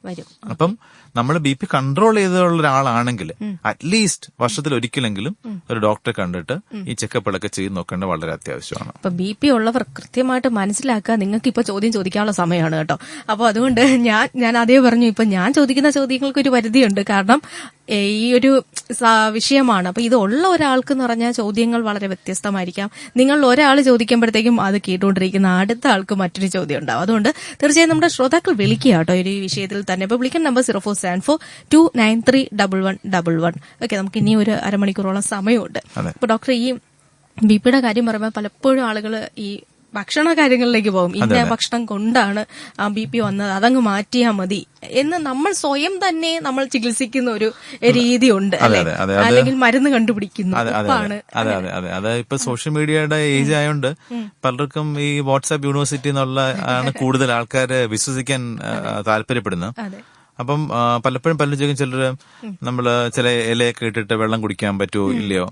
അപ്പം നമ്മൾ സാധാരണ പറയുന്ന അഡ്വൈസ് അതൊന്നും സയന്റിഫിക്കലി പ്രൂവൺ അല്ല. പക്ഷെ ചിലർക്ക് അതുകൊണ്ട് ചിലപ്പോൾ BP കുറച്ച് കുറെ സഹായിക്കുന്നില്ല, അത് തുടർന്നോട്ടെ. പക്ഷെ മരുന്ന് മുടക്കിക്കൊണ്ട് അത് മാത്രം ആശ്രയിച്ച് മുന്നോട്ട് പോകുന്നത് റിസ്ക് ആണ്. അപ്പൊ നമ്മൾ മരുന്ന് ചികിത്സ തുടരുക. ഡോക്ടറെ കാണാൻ ചിലപ്പോൾ മരുന്ന് ഡോസ് കുറയ്ക്കാൻ പറ്റുമായിരിക്കാം. അവർ ബാക്കി ചില കാര്യങ്ങൾ ചെയ്യുമ്പോഴത്തേക്ക് ചിലപ്പം അവർ ഈ ഇലയൊക്കെ ഇട്ട് വെള്ളം കുടിക്കുന്നത് കൊണ്ടായിരിക്കത്തില്ല, റെഗുലർ ആയിട്ട് എക്സസൈസ് ചെയ്യുന്നതുകൊണ്ടോ അല്ലെങ്കിൽ ആഹാരത്തിൽ മറ്റ് നിയന്ത്രണം കൊണ്ടുവരുന്നതുകൊണ്ടായിരിക്കും ചിലപ്പോൾ BP കുറയുന്നത്. അപ്പൊ എന്ത് കാരണം കൊണ്ടായാലും BP കുറയുവാണെങ്കിൽ ഡോക്ടറെ കണ്ടിട്ട് മെഡിസിൻ ഡോസ് ചിലപ്പോൾ കുറയ്ക്കാൻ പറ്റും. അപൂർവം ചിലരില്ല. നമ്മൾ നന്നായിട്ട് ആഹാര നിയന്ത്രണം റെഗുലർ എക്സസൈസ് ഒക്കെ ചെയ്യുവാണെങ്കിൽ ഈ ചെറിയ ബ്ലഡ് പ്രഷർ, അതായത് സ്റ്റേജ് 1 ഹൈപ്പർ ടെൻഷൻ ഒക്കെ പലപ്പോഴും നോർമലിലേക്ക് കൊണ്ടുവരാം. ഈവൻ ഡയബറ്റീസ് പോലും പലർക്കും കംപ്ലീറ്റ്ലി നമുക്ക് മാറ്റാൻ പറ്റും. അപ്പൊ അതൊക്കെ സാധ്യമാണ്. അത് ഈ മോശം ജീവിതശൈലി കാരണം ഉണ്ടാകുന്ന ബ്ലഡ് പ്രഷർ കൂടുതലും അല്ലെങ്കിൽ ഷുഗർ കൂടുതലൊക്കെ നമുക്ക് അത് മാറ്റിയാൽ തന്നെ ശരിയാവും. അപ്പം ചെറിയ ശതമാനം ആൾക്കാർക്ക് BP മെഡിസിൻ പൂർണ്ണമായിട്ട് നിർത്താൻ പറ്റും. പക്ഷെ അവർ റെഗുലർ ഫോളോ അപ്പ് നിൽക്കണം. കാരണം പലർക്കും വീണ്ടും BP ഭാവിയിൽ കൂടാൻ സാധ്യതയുണ്ട്. ഇപ്പൊ നമ്മൾ പറഞ്ഞു BPക്ക് നമ്മൾ ഈ ഭക്ഷണത്തിൽ കുറെയൊക്കെ നമ്മൾ ശ്രദ്ധിക്കണം എന്നുണ്ടെങ്കിലും ചിലര് ഇത് ചെയ്യുന്നത് മൂലം വേറെ എന്തെങ്കിലും അസുഖം വരുന്ന സാഹചര്യമുണ്ട്. ഇപ്പൊ ഉദാഹരണത്തിന് അവര് തന്നെ ചികിത്സിക്കുകയാണ്, ഇന്ന ഫുഡ് കഴിക്കുക അല്ലെങ്കിൽ ഇന്ന സാധനം, ഇപ്പൊ വെളുത്തുള്ളി കഴിക്കുക, അല്ലെങ്കിൽ ഒരു ഉദാഹരണം പറയാം. അത് അങ്ങനെ ഉണ്ട്. അത് ആക്ച്വലി ഇപ്പം ഒരുപാട് ആൾക്കാര് ഇപ്പൊ മില്ലറ്റ്സിലേക്ക് മാത്രം പോകും. അങ്ങനെയുള്ള ഇപ്പോഴത്തെ ട്രെൻഡാണ്. അതായത് മില്ലറ്റ്സ് മാത്രം ഉപയോഗിക്കുക, പെട്ടെന്ന് വെയിറ്റ് റിഡക്ഷൻ ചെയ്യുക, അതുകൊണ്ട് പെട്ടെന്ന് ഷുഗർ എല്ലാം കൺട്രോൾ ആകാന്നൊക്കെ ഉള്ളത്. പക്ഷെ നമുക്ക് എപ്പോഴും മനസ്സിലാക്കണം, നമ്മുടെ ഫുഡ് എപ്പോഴും ഒരു ബാലൻസ്ഡ് ആയിരിക്കണം. ഇപ്പൊ ഹൃദ്രോഗമുള്ള ആൾക്കാർ പലപ്പോഴും ചെയ്യുന്നത് അവര് കൊഴുപ്പുള്ള ഭക്ഷണം പൂർണ്ണമായിട്ടും ഒഴിവാക്കും. പക്ഷെ നമുക്ക് ആഹാരത്തില് നോർമൽ ആഹാരം കഴിച്ചു എന്ന് തോന്നണം, സറ്റൈറ്റ് തോന്നണമെങ്കിൽ അതിനകത്ത് എപ്പോഴും കൊഴുപ്പിന്റെ അംശം വേണം. ശരീരത്തിലെ പല പ്രവർത്തനത്തിനും നമുക്ക് കൊഴുപ്പിന്റെ ആവശ്യമുണ്ട്. നമുക്ക് എനർജി കിട്ടുന്നത് കാർബോഹൈഡ്രേറ്റ്സിൽ നിന്ന് ഫാറ്റിൽ നിന്ന് മാത്രമാണ്. നമ്മൾ ഫാറ്റ് കുറച്ച് ഓട്ടോമാറ്റിക്കലി കാർബോഹൈഡ്രേറ്റ്സ് കൂട്ടും, അത് ഡയബറ്റീസ്, ബ്ലഡ് ഷുഗർ കൂടാനൊക്കെ കാരണമാവുന്നുണ്ട്. അപ്പൊ എപ്പോഴും എല്ലാത്തിനും ഒരു ബാലൻസ്ഡ് മീല് വളരെ അത്യാവശ്യമാണ്. അപ്പം ബ്ലഡ് പ്രഷർ കൂട്ടാൻ കാരണമായ ചില ആഹാര ഘടകങ്ങളുണ്ട്, അതുമാണ് നമ്മൾ കുറയ്ക്കേണ്ടത്. അതിൽ ഏറ്റവും ഇമ്പോർട്ടന്റ് ആണ് ഉപ്പിന്റെ അളവ്. അപ്പം ഉപ്പിന്റെ അളവ് കുറയ്ക്കാൻ വെച്ചിട്ടുണ്ടെങ്കിൽ ഈ വളരെ ഹൈ സോൾട്ട് ആയിട്ടുള്ള സാധനങ്ങൾ ആദ്യമേ കംപ്ലീറ്റ്ലി അവോയ്ഡ് ചെയ്യുക. നമ്മുടെ നോർമൽ ഇന്ത്യൻ ഡയറ്റ് ഒരു വെസ്റ്റേൺ ഡയറ്റിനെ കമ്പയർ ചെയ്യുമ്പോഴത്തേക്ക് ഉപ്പിന്റെ അളവ് വളരെ കൂടുതലാണ്. ഇപ്പം നമുക്ക് ഇന്ത്യയിൽ നിന്ന് പുറത്ത് പോയി ഒരു യൂറോപ്യൻ കൺട്രിയിൽ ഒരു അമേരിക്കയിൽ പോയി നമ്മൾ അവരുടെ ആഹാരം നമുക്ക് ഒരിക്കലും കഴിക്കാൻ പറ്റത്തില്ല. കാരണം അവർക്ക് ഒട്ടും അവർ ഉപ്പ് ഉപയോഗിക്കത്തില്ല. എന്നിട്ട് അവർ അതിൽ പോലും അവർ ഉപ്പ് കുറയ്ക്കാനാണ് അഡ്വൈസ് ചെയ്യുന്നത്. അപ്പൊ നമ്മുടെ നോർമൽ ഇന്ത്യൻ ആഹാരത്തിൽ ഉപ്പ് വളരെ കൂടുതലാണ് എല്ലാ സാധനങ്ങളിലും. അപ്പൊ നമ്മൾ ചെയ്യേണ്ട അതിനകത്ത് നമ്മൾ ഉപ്പ് വളരെ കൂടിയ ആഹാര പദാർത്ഥം നമ്മൾ നോക്കുക. ഇപ്പൊ അച്ചാറ്, പപ്പടം, അല്ലെങ്കിൽ സ്നാക്സ്, ചിപ്സ്, അതൊക്കെ കംപ്ലീറ്റ്ലി പൂർണ്ണമായിട്ട് അവോയ്ഡ് ചെയ്യണം. കറികളിലേക്ക് ഉപ്പ് ക്രമേണ കുറച്ച് കൊണ്ടുവരാൻ ശ്രമിക്കണം. കറികളിലെ ഉപ്പ് കുറച്ചിട്ട് നമ്മൾ ചിപ്സ് വാങ്ങിച്ച് കഴിക്കും. അതെ സാധാരണ കാണുന്ന ഒരു കാര്യം. സ്നാക്സ് ആണ് ആക്ച്വലി ഏറ്റവും കൂടുതൽ പ്രോബ്ലം ഉണ്ടാക്കുന്നത്. കാരണം നമുക്ക് അതിന്റെ ക്വാണ്ടിറ്റി അറിയത്തെ നമ്മൾ കഴിച്ചുകൊണ്ടിരിക്കുകയും ഹൈ സോൾട്ടും ആണ്. അപ്പൊ എല്ലാവർക്കും ഈ ലേസ്, കുർക്കുറെ, ഇങ്ങനത്തെ എല്ലാ സ്നാക്സിലും ഉപ്പിന്റെ അളവ് വളരെ കൂടുതലാണ്. അത് കൂടുതലും കുട്ടികളാണത് കഴിക്കുന്നത്. അതുകൊണ്ട് തന്നെയാണ് കുട്ടികളിൽ ബ്ലഡ് പ്രഷർ കൂടുന്നതും കുട്ടികളിൽ വണ്ണം കൂടുന്നതും ഒക്കെ ഉള്ളത് ഇപ്പം ഇൻസിഡൻസ് കൂടി വരുന്നത്. അത് മാത്രമല്ല, ഈ ഉപ്പ് കൂടുതൽ കഴിക്കുന്ന ആൾക്കാരിൽ ഈ ബ്ലഡ് പ്രഷറിന്റെ മെഡിസിന്റെ എഫക്ട് എപ്പോഴും കുറവായിരിക്കും. അപ്പൊ BPയുടെ മെഡിസിൻ നമ്മൾ കഴിച്ചാലും അത് കറക്റ്റായിട്ട് എഫക്ട് ചെയ്യത്തില്ല ഈ ഉപ്പ് അളവ് കൂട്ടിയ. അപ്പൊ ഉപ്പ് നമ്മൾ കുറയ്ക്കുവാണെങ്കിൽ BP കുറയുക മാത്രമല്ല, പക്ഷെ ആ മെഡിസിന്റെ എഫക്ട് കൂടുതൽ കിട്ടുകയും ചെയ്യും. അപ്പൊ അങ്ങനെ പിന്നെ മാത്രമല്ല നമുക്ക് വെയിറ്റ് കുറയാൻ ഹെൽപ്പ് ചെയ്യും. അപ്പൊ അങ്ങനെ പല ഗുണങ്ങളുണ്ട്. അപ്പൊ സോൾട്ടിന്റെ അളവ് BP ഇല്ലാത്ത ആളായ പോലും അത് കുറച്ച് വെക്കുന്നതാണ് എപ്പോഴും ഏറ്റവും. എനിക്ക് സിമ്പിൾ ആയിട്ട് പറഞ്ഞാൽ നിങ്ങൾ ശ്രദ്ധിക്കുക, നിങ്ങൾ കറിയിലെല്ലാം ഉപ്പൊക്കെ കുറയ്ക്കും, പക്ഷെ ലേസ്, കുർക്കുറെ, ചിപ്സ് ഒക്കെ കഴിച്ചിട്ട് പോയി മരുന്ന് കഴിച്ചാൽ യാതൊരു പ്രയോജനവും ഇല്ല. അത് വളരെ കുറവാണ് എന്നുള്ളതാണ്. ശ്രദ്ധിക്കുക കേട്ടോ. അതിനുവേണ്ടി ഞാൻ ആ ഒരു രീതിയിലങ്ങ് പറഞ്ഞു എന്നേ ഉള്ളൂ. ഇത് സാധാരണ ആളുകളിൽ കാണുന്നതാണ് ഇത്ര ഒരു ശ്രദ്ധക്കുറവ്. പിന്നെ ആയിരിക്കും ചിന്തിക്കുക, അയ്യോ ഇങ്ങനെ ഒരു ഫുഡ് നമ്മൾ കഴിച്ചിട്ടുണ്ട് എന്നുള്ളത്. ഓക്കെ, അത് ഡോക്ടർ പറഞ്ഞല്ലോ, കുട്ടികൾ കൂടുതൽ കഴിക്കുന്നതാണ്. കുട്ടികൾ മാത്രമല്ല, 20-30 വയസ്സിനിടയിൽ മെജോറിറ്റി സ്നാക്സ് ഉപയോഗിക്കുന്ന അത് ആക്ച്വലി അതാണ് ഒന്ന്. രണ്ടാമത്തേതാണ് ആൽക്കഹോൾ. അപ്പം ആൽക്കഹോൾ കഴിക്കുന്നത് ബ്ലഡ് പ്രഷറിന് വളരെ ഒരു കോമൺ റിസ്ക് ഫാക്ടറാണ്. അത് ആഹാര സാധനങ്ങളിൽ നമുക്ക് ഏറ്റവും എളുപ്പത്തിൽ അവോയ്ഡ് ചെയ്യാൻ പറ്റുന്ന ഒന്നാണ് ആൽക്കഹോൾ. അപ്പൊ ആൽക്കഹോൾ കഴിക്കുന്നത് അത് ഈ ആൽക്കഹോൾ മാത്രമല്ല, ഈ ആൾക്കാർ മദ്യപിക്കുന്നതിന്റെ കൂട്ടത്തിൽ കഴിക്കുന്ന സാധനങ്ങൾ അങ്ങനത്തെയാണ്. അത് എണ്ണയുള്ള സാധനങ്ങളും പൊരിച്ച സാധനങ്ങളും ഉപ്പ് കൂടിയ ചിപ്സും അങ്ങനത്തെ ആയിരിക്കും കൂടെ കഴിക്കുന്നത്. അത് രണ്ടും ഒരുമിച്ച് ഒരേപോലെ തന്നെ നമ്മുടെ ശരീരത്തിന് ഹാംഫുൾ ആണ്. അതുകൊണ്ട് ആൽക്കഹോളും ഈ ബ്ലഡ് പ്രഷറിന് ഒരു കാരണമാണ്. അത് ബ്ലഡ് പ്രഷർ 100% ചികിത്സിച്ച് മാറ്റാൻ പറ്റുന്ന ഒന്ന് രണ്ട് സിറ്റുവേഷൻ. ഒന്ന്, ഈ ആൽക്കഹോൾ സ്ഥിരം കഴിക്കുന്ന ആൾക്കാർ നിർത്തിക്കഴിഞ്ഞാൽ ബ്ലഡ് പ്രഷർ പലപ്പോഴും നോർമലിലേക്ക് വരും. അതുപോലെ അവർ ആ ഡയറ്റും അപ്പൊ തന്നെ കൺട്രോൾ ആയി കഴിഞ്ഞാൽ അങ്ങനെയുള്ള ആൾക്കാർ ബ്ലഡ് പ്രഷർ പൂർണ്ണമായിട്ട് ചികിത്സിച്ച് മാറ്റാൻ പറ്റും. അപ്പോൾ ഡോക്ടർ, നമുക്ക് ഈ ഒരു BP എന്ന് പറയുമ്പോൾ ഇതിനകത്ത് കുറെ തെറ്റിദ്ധാരണകളും ആളുകൾക്കുണ്ടല്ലോ അല്ലെ? അത് എന്തൊക്കെയാണ്? അതല്ല, നമ്മള് ഈ ബ്ലഡ് പ്രഷർ ഏറ്റവും വലിയ തെറ്റിദ്ധാരണ എന്ന് വെച്ചിട്ടുണ്ടെങ്കിൽ ബ്ലഡ് പ്രഷർ വരുന്നത് എന്തെങ്കിലും മരുന്ന് കഴിച്ചിട്ടുള്ളതാണ്, അതിന്റെ സൈഡ് എഫക്റ്റ് ആയിട്ടാണ് ബ്ലഡ് പ്രഷർ വരുന്നത്. അത് വളരെ അപൂർവം ആൾക്കാരിൽ അങ്ങനെ ഉണ്ടാകാം.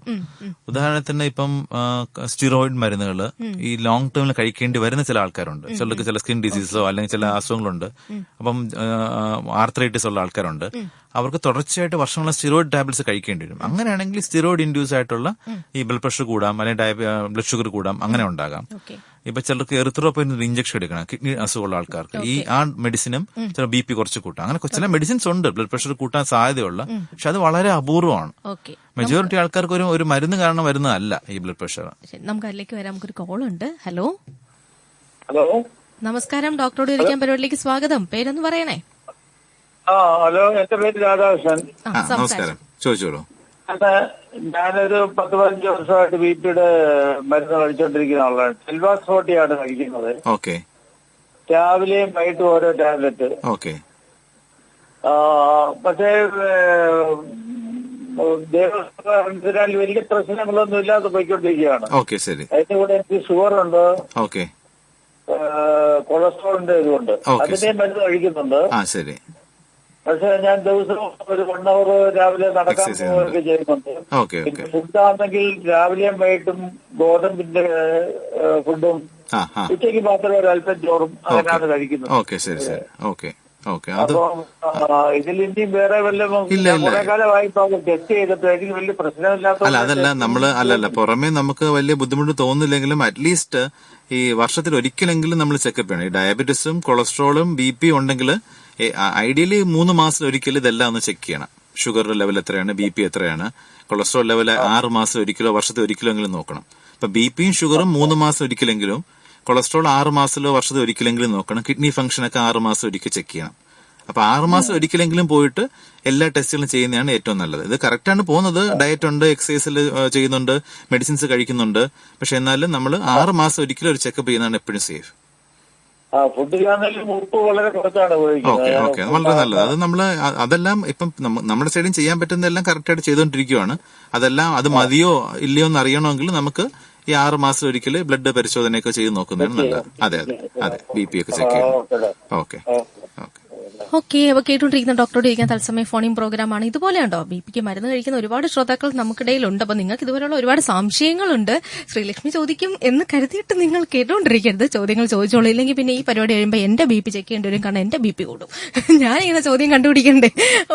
അതുകൊണ്ട് വിളിക്കാനുള്ള നമ്പർ ഒന്നും പറയാം. 0474293111. നമ്മളോടൊപ്പം ഉള്ളത് ഡോക്ടർ സുജരംഗയാണ്. അപ്പോൾ നമ്മൾ സംസാരിക്കുന്നത് BP കുറിച്ചിട്ടാണ്. അടുത്ത കോൾ ഉണ്ട്. കോളിലേക്ക് പോവാം. ഹലോ നമസ്കാരം. ഡോക്ടറോട് ഇരിക്കാൻ പരിപാടിയിലേക്ക് സ്വാഗതം. നമസ്കാരം.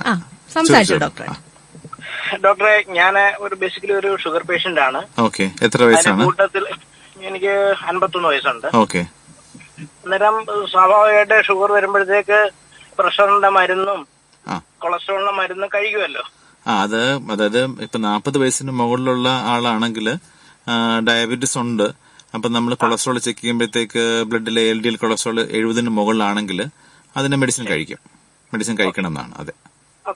അന്നേരം ഒരു കോമൺ ഡൗട്ട്, സാധാരണ നമുക്ക് ഷുഗർ കുറയുമ്പോഴത്തേക്ക് നമുക്കൊരു തളർച്ചയോ കണ്ണിന്റെ ഒരു ഇരുട്ട് കയറലോ ഒക്കെ തുടങ്ങും. അതെ. എന്ന് പറഞ്ഞ പോലെ പ്രഷർ കുറയുമ്പോൾ, ഞാനൊരു സത്യം പറഞ്ഞാല് പാരമ്പര്യമായിട്ട് ലോ പ്രഷർ ഉള്ള ഒരാളാണ്. അന്നേരം പ്രഷർ കുറയുവാണെങ്കിൽ നമുക്ക് എന്തെങ്കിലും ഇൻഡിക്കേഷൻ എന്തെങ്കിലും ഉണ്ടാവും.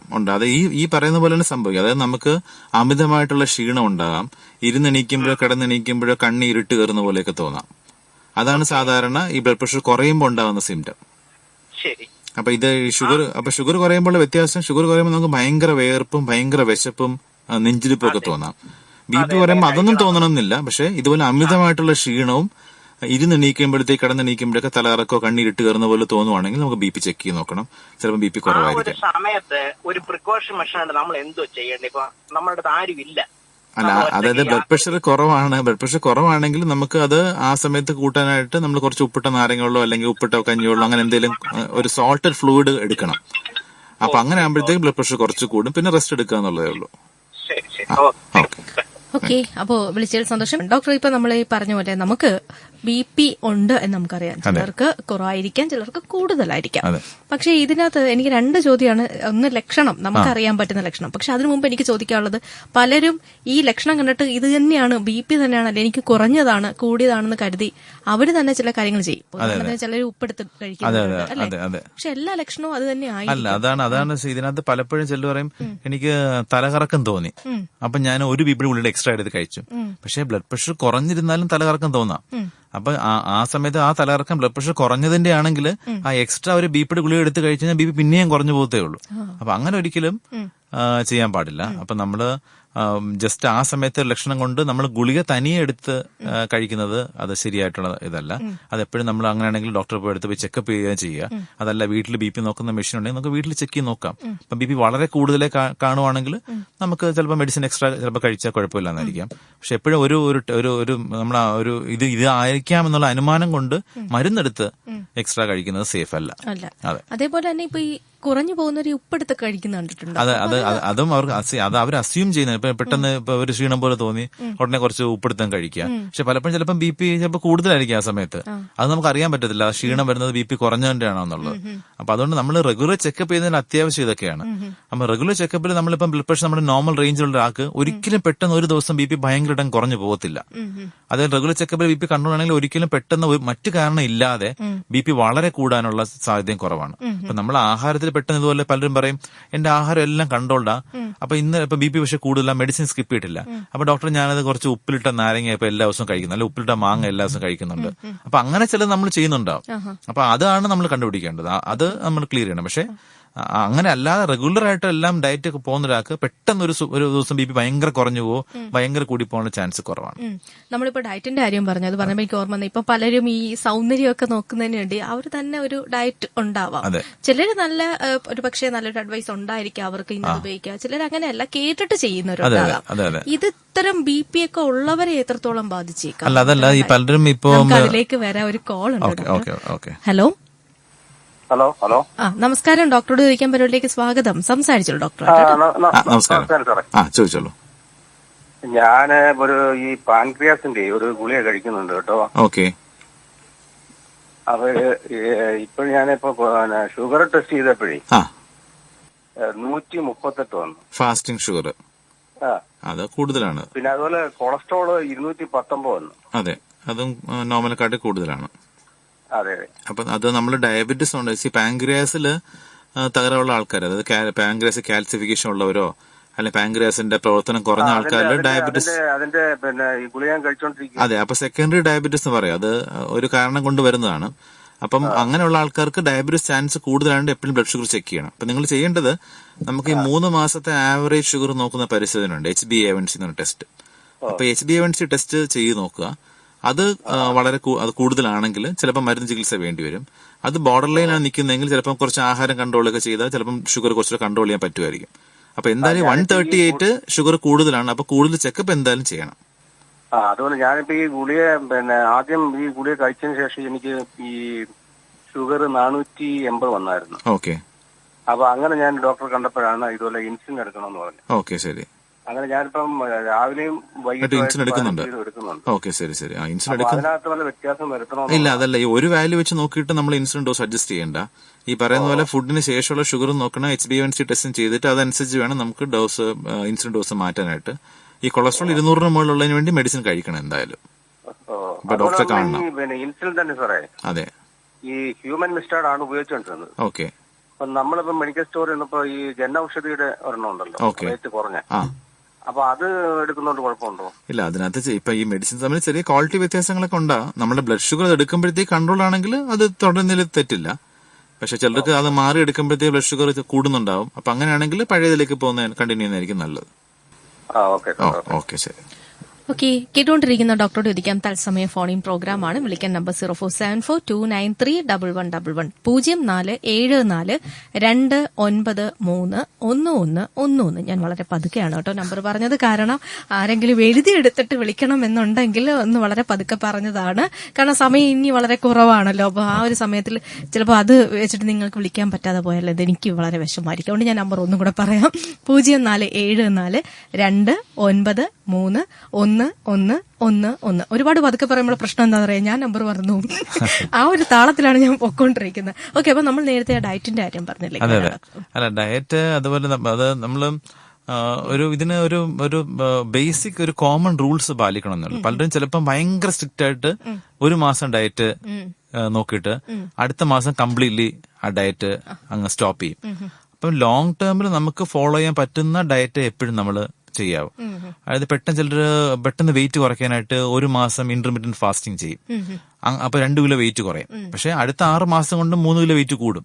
മനസ്സിലായി? അപ്പം ലോങ് ടേമിൽ നമുക്ക് കൺസിസ്റ്റന്റ് ആയിട്ട് ഫോളോ ചെയ്യാൻ പറ്റുന്ന ഡയറ്റേ നമുക്ക് എടുക്കാൻ പാടുള്ളൂ. അതിനകത്ത് മെയിൻ റൂൾസ് ഉള്ളത്, നമ്മൾ പലപ്പോഴും നമ്മുടെ ഡയറ്റിൽ ഏറ്റവും കുറവുള്ളത് പ്രോട്ടീനാണ്. അപ്പൊ നമ്മുടെ ഡയറ്റിൽ എല്ലാ ആഹാരത്തിലും പ്രോട്ടീൻ കൂടുതൽ കഴിക്കാനായിട്ട് കോൺഷ്യസ് ആയിട്ട് നമ്മൾ ശ്രമിക്കുക. അപ്പൊ കാർബോഹൈഡ്രേറ്റ്സിന്റെ അളവ് കുറയ്ക്കാൻ നമ്മൾ ശ്രമിക്കുക, വെള്ളം കൂടുതൽ കുടിക്കാൻ ശ്രമിക്കുക, ഉപ്പിന്റെ അളവ് കുറയ്ക്കാൻ ട്രൈ ചെയ്യുക, ഓയിൽ എത്രയും കുറയ്ക്കുക അത്രയും കുറയ്ക്കുക, എല്ലാ മീലിലും ഫ്രൂട്ട്സും വെജിറ്റബിൾസും ഇൻക്ലൂഡ് ചെയ്യുക. അങ്ങനത്തെ മെയിൻ റൂൾസ് മാത്രം ഫോളോ ചെയ്യുന്നതാണ് എപ്പോഴും ലോങ് ടേമിൽ നമുക്ക് സസ്റ്റെയിൻ ചെയ്യാൻ പറ്റുന്നത്. ഇതിൽ എന്റെ ഒരു പ്രധാന സംശയം അതാണ്. കാരണം ഇപ്പോ ഡോക്ടറിന് ഒരു ഡയറ്റാണ്, എനിക്കൊന്നാണ്. പക്ഷേ ഒരുപക്ഷെ ഞാൻ അധികം ചെക്കപ്പ് ഒന്നും നടത്തുന്നില്ല, എനിക്ക് എന്തൊക്കെ പ്രശ്നങ്ങളുണ്ടെന്ന് എനിക്ക് അറിയില്ല. പക്ഷെ അതേ രീതിയിൽ തന്നെ നമ്മൾ നോക്കുമ്പോൾ വെജിറ്റബിൾസ് ഉണ്ട്, നമ്മൾക്ക് കഴിക്കാൻ പറ്റുന്ന കാര്യങ്ങളാണ്, കുഴപ്പമില്ല, നല്ലതാണ് എന്ന് കഴിച്ചു കഴിഞ്ഞാലും അതിന് ഒരു ഭവിഷ്യത്ത് ഉണ്ടായിക്കൂടെ ഒരു പ്രായം കഴിഞ്ഞു കഴിഞ്ഞാൽ? അതല്ല, ഇതിനകത്ത് നമ്മളിപ്പം ഇപ്പൊ ഹൈപ്പർ ടെൻഷന് സ്പെസിഫിക് ആയിട്ട് ഒരു ഡയറ്റ് റെക്കമെൻഡേഷൻ ഉണ്ട്. ഡാഷ് എന്നൊരു dietary adjustment for systemic hypertension. അപ്പൊ ആ ഡയറ്റിൽ പറയുന്ന ചില കോമൺ റൂൾസ് ഉണ്ട്. അതായത് ഒന്ന് ഇതിനകത്താണ് ഇത് പറഞ്ഞ പോലെ ഡയറ്റിൽ ഉപ്പിന്റെ അളവ് കുറയ്ക്കുക. അതായത് ഓരോരുത്തരുടെ ശരീരപ്രകൃതി ആഹാര രീതി അനുസരിച്ച് അവരുടെ ഡയറ്റ് മാറ്റം ഉണ്ടാവും. അപ്പൊ നമുക്ക് ഒരിക്കലും ഒരാൾക്ക് ഒരു പേപ്പറിനകത്ത് എഴുതി കൊടുക്കാൻ പറ്റില്ല, നിങ്ങൾ രാവിലെ ഇത് കഴിക്കുക, ഉച്ചയ്ക്ക് ഇത് കഴിക്കുക. അത് ഒരിക്കലും ജീവിതകാലം മൊത്തം നമുക്ക് ഫോളോ ചെയ്യാൻ പറ്റത്തില്ല. ഇപ്പൊ ഹാർട്ട് അറ്റാക്ക് വന്ന ആൾക്കാർ ആദ്യത്തെ ഒരാഴ്ച അവർ ഈ പറയുന്ന ഡയറ്റിൽ ഫോളോ ചെയ്യും, അടുത്ത ആഴ്ച മുതൽ അത് മാറും. അപ്പൊ നമുക്ക് മെയിൻ റൂൾസ് എല്ലാ പ്രായക്കാർക്കും, ഏത് അസുഖമുള്ള ആൾക്കാർക്കും, ഏത് ശരീരപ്രകൃതിയുള്ള ആൾക്കാർക്കും സെയിം തന്നെയാണ്, ഈ നേരത്തെ പറഞ്ഞ റൂൾസ്. അപ്പൊ അത് നമുക്ക് അതുപോലെ അങ്ങ് ഫോളോ ചെയ്യാന്നുള്ളത് മാത്രമാണ്. മെയിൻ ആയിട്ട് നമ്മൾ ആർട്ടിഫിഷ്യൽ ഫുഡ് അവോയ്ഡ് ചെയ്യാന്നുള്ളതാണ്. അതായത് ബേക്കറി സാധനങ്ങളോ അല്ലെങ്കിൽ നമ്മുടെ വീട്ടിലല്ലാതെ ഉണ്ടാക്കുന്ന നേച്ചുറൽ അവൈലബിൾ അല്ലാത്ത സാധനങ്ങൾ അവോയ്ഡ് ചെയ്യാണ് എപ്പോഴും ഏറ്റവും സേഫസ്റ്റ്. അപ്പം ഈ ആർട്ടിഫിഷ്യൽ ഓയിൽ നമ്മൾ ഉണ്ടാക്കുന്നതാണ്, ഉപ്പ് നമ്മൾ ഉണ്ടാക്കിയെടുക്കുന്നതാണ്. അപ്പൊ അതൊക്കെ നമ്മൾ എത്രയും കുറയ്ക്കാമോ അത്രയും നല്ലതാണ്. ഓക്കെ ഡോക്ടർ, നമുക്കിപ്പോ ബി പി കുറിച്ച് പറയുമ്പോഴത്തേക്കും ഈ വണ്ണം ബി പിയുമായിട്ട് എത്രത്തോളം അമിതവണ്ണം എന്തൊക്കെ പ്രശ്നം? അത് നേരത്തെ പറഞ്ഞ പോലെ ഈ ലൈഫ് സ്റ്റൈൽ ഡിസീസിന്റെ ഒക്കെ ഒരു കാരണം, അപ്പൊ ഡയബറ്റിസ് ആയാലും ഹൈ കൊളസ്ട്രോൾ ആയാലും ഹാർട്ട് ഡിസീസ് ആയാലും അതുപോലെ ബ്ലഡ് പ്രഷർ ആയാലും ഒരെണ്ണം എക്സസൈസ് ഇല്ലായ്മയും അമിതവണ്ണമാണ്. അപ്പം അമിതവണ്ണം പല രീതിയിലും ബ്ലഡ് പ്രഷറിലേക്ക് ഉണ്ടാകാം. ഇങ്ങനെയുള്ള ആൾക്കാർക്ക് കൊളസ്ട്രോൾ കൂടുതലുണ്ടാകാം, അവരുടെ ശരീരത്തിൽ ചില വ്യത്യാസങ്ങളുണ്ട്, ചില ഹോർമോൺസ് കൂടുതലുണ്ടാവും, അതൊക്കെ ബ്ലഡ് പ്രഷറിലേക്ക് നയിക്കാം.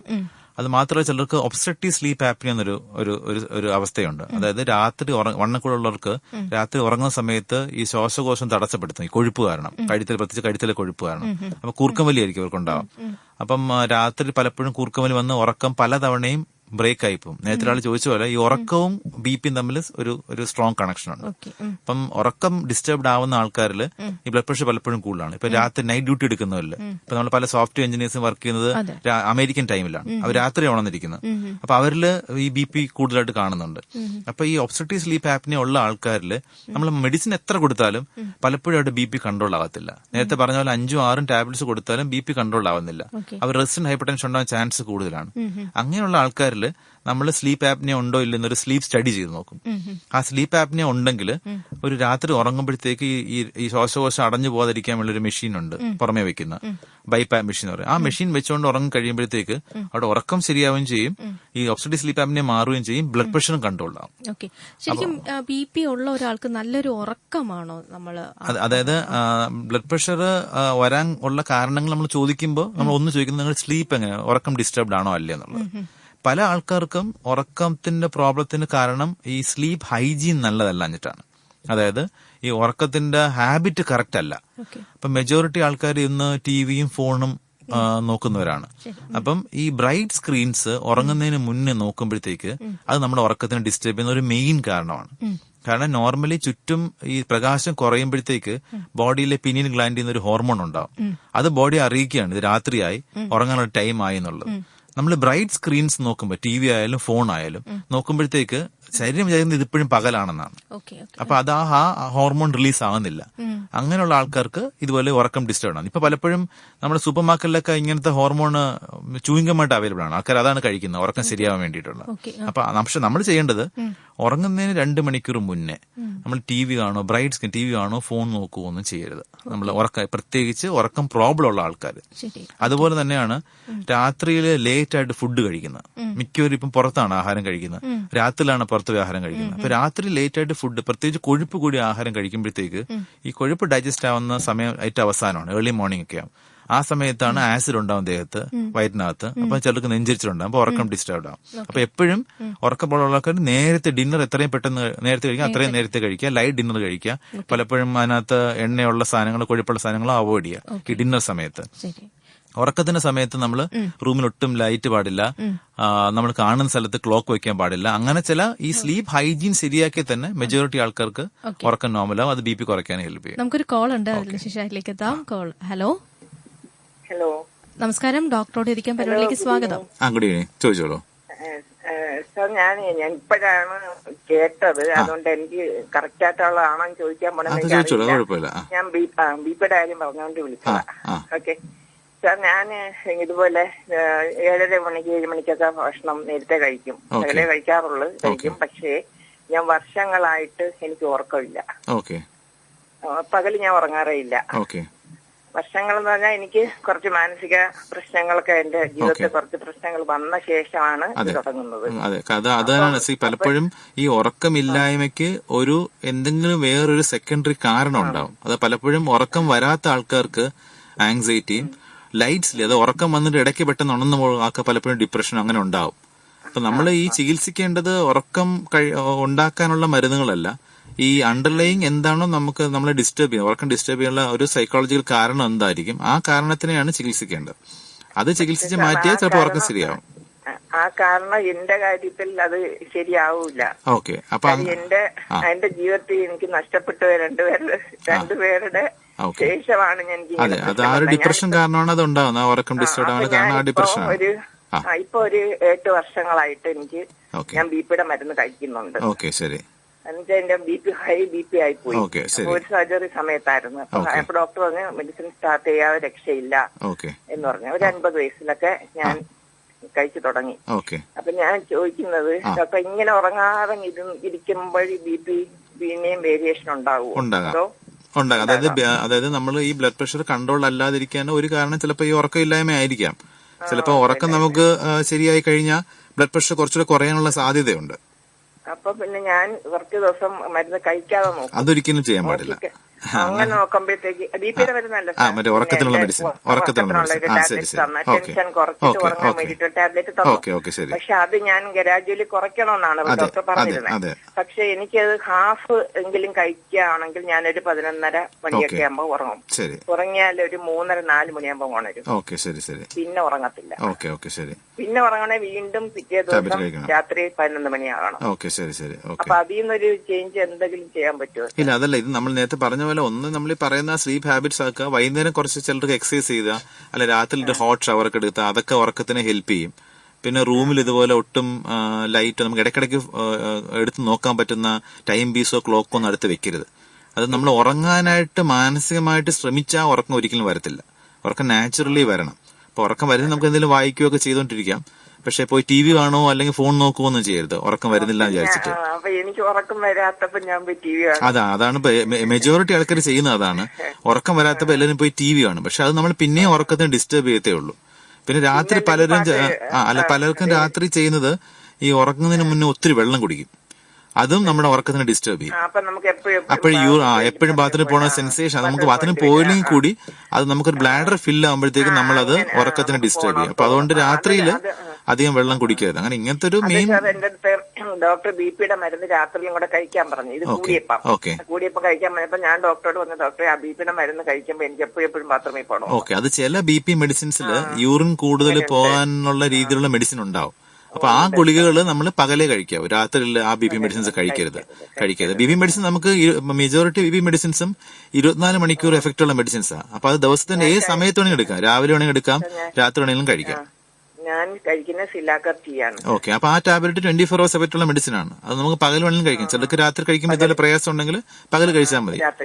ഒന്നിൽ കൂടുതൽ ബി പി മെഡിസിൻ ഉണ്ടെങ്കിൽ ഒരുമിച്ച് രാവിലെ കഴിക്കുന്നതിലും കുഴപ്പമൊന്നുമില്ല.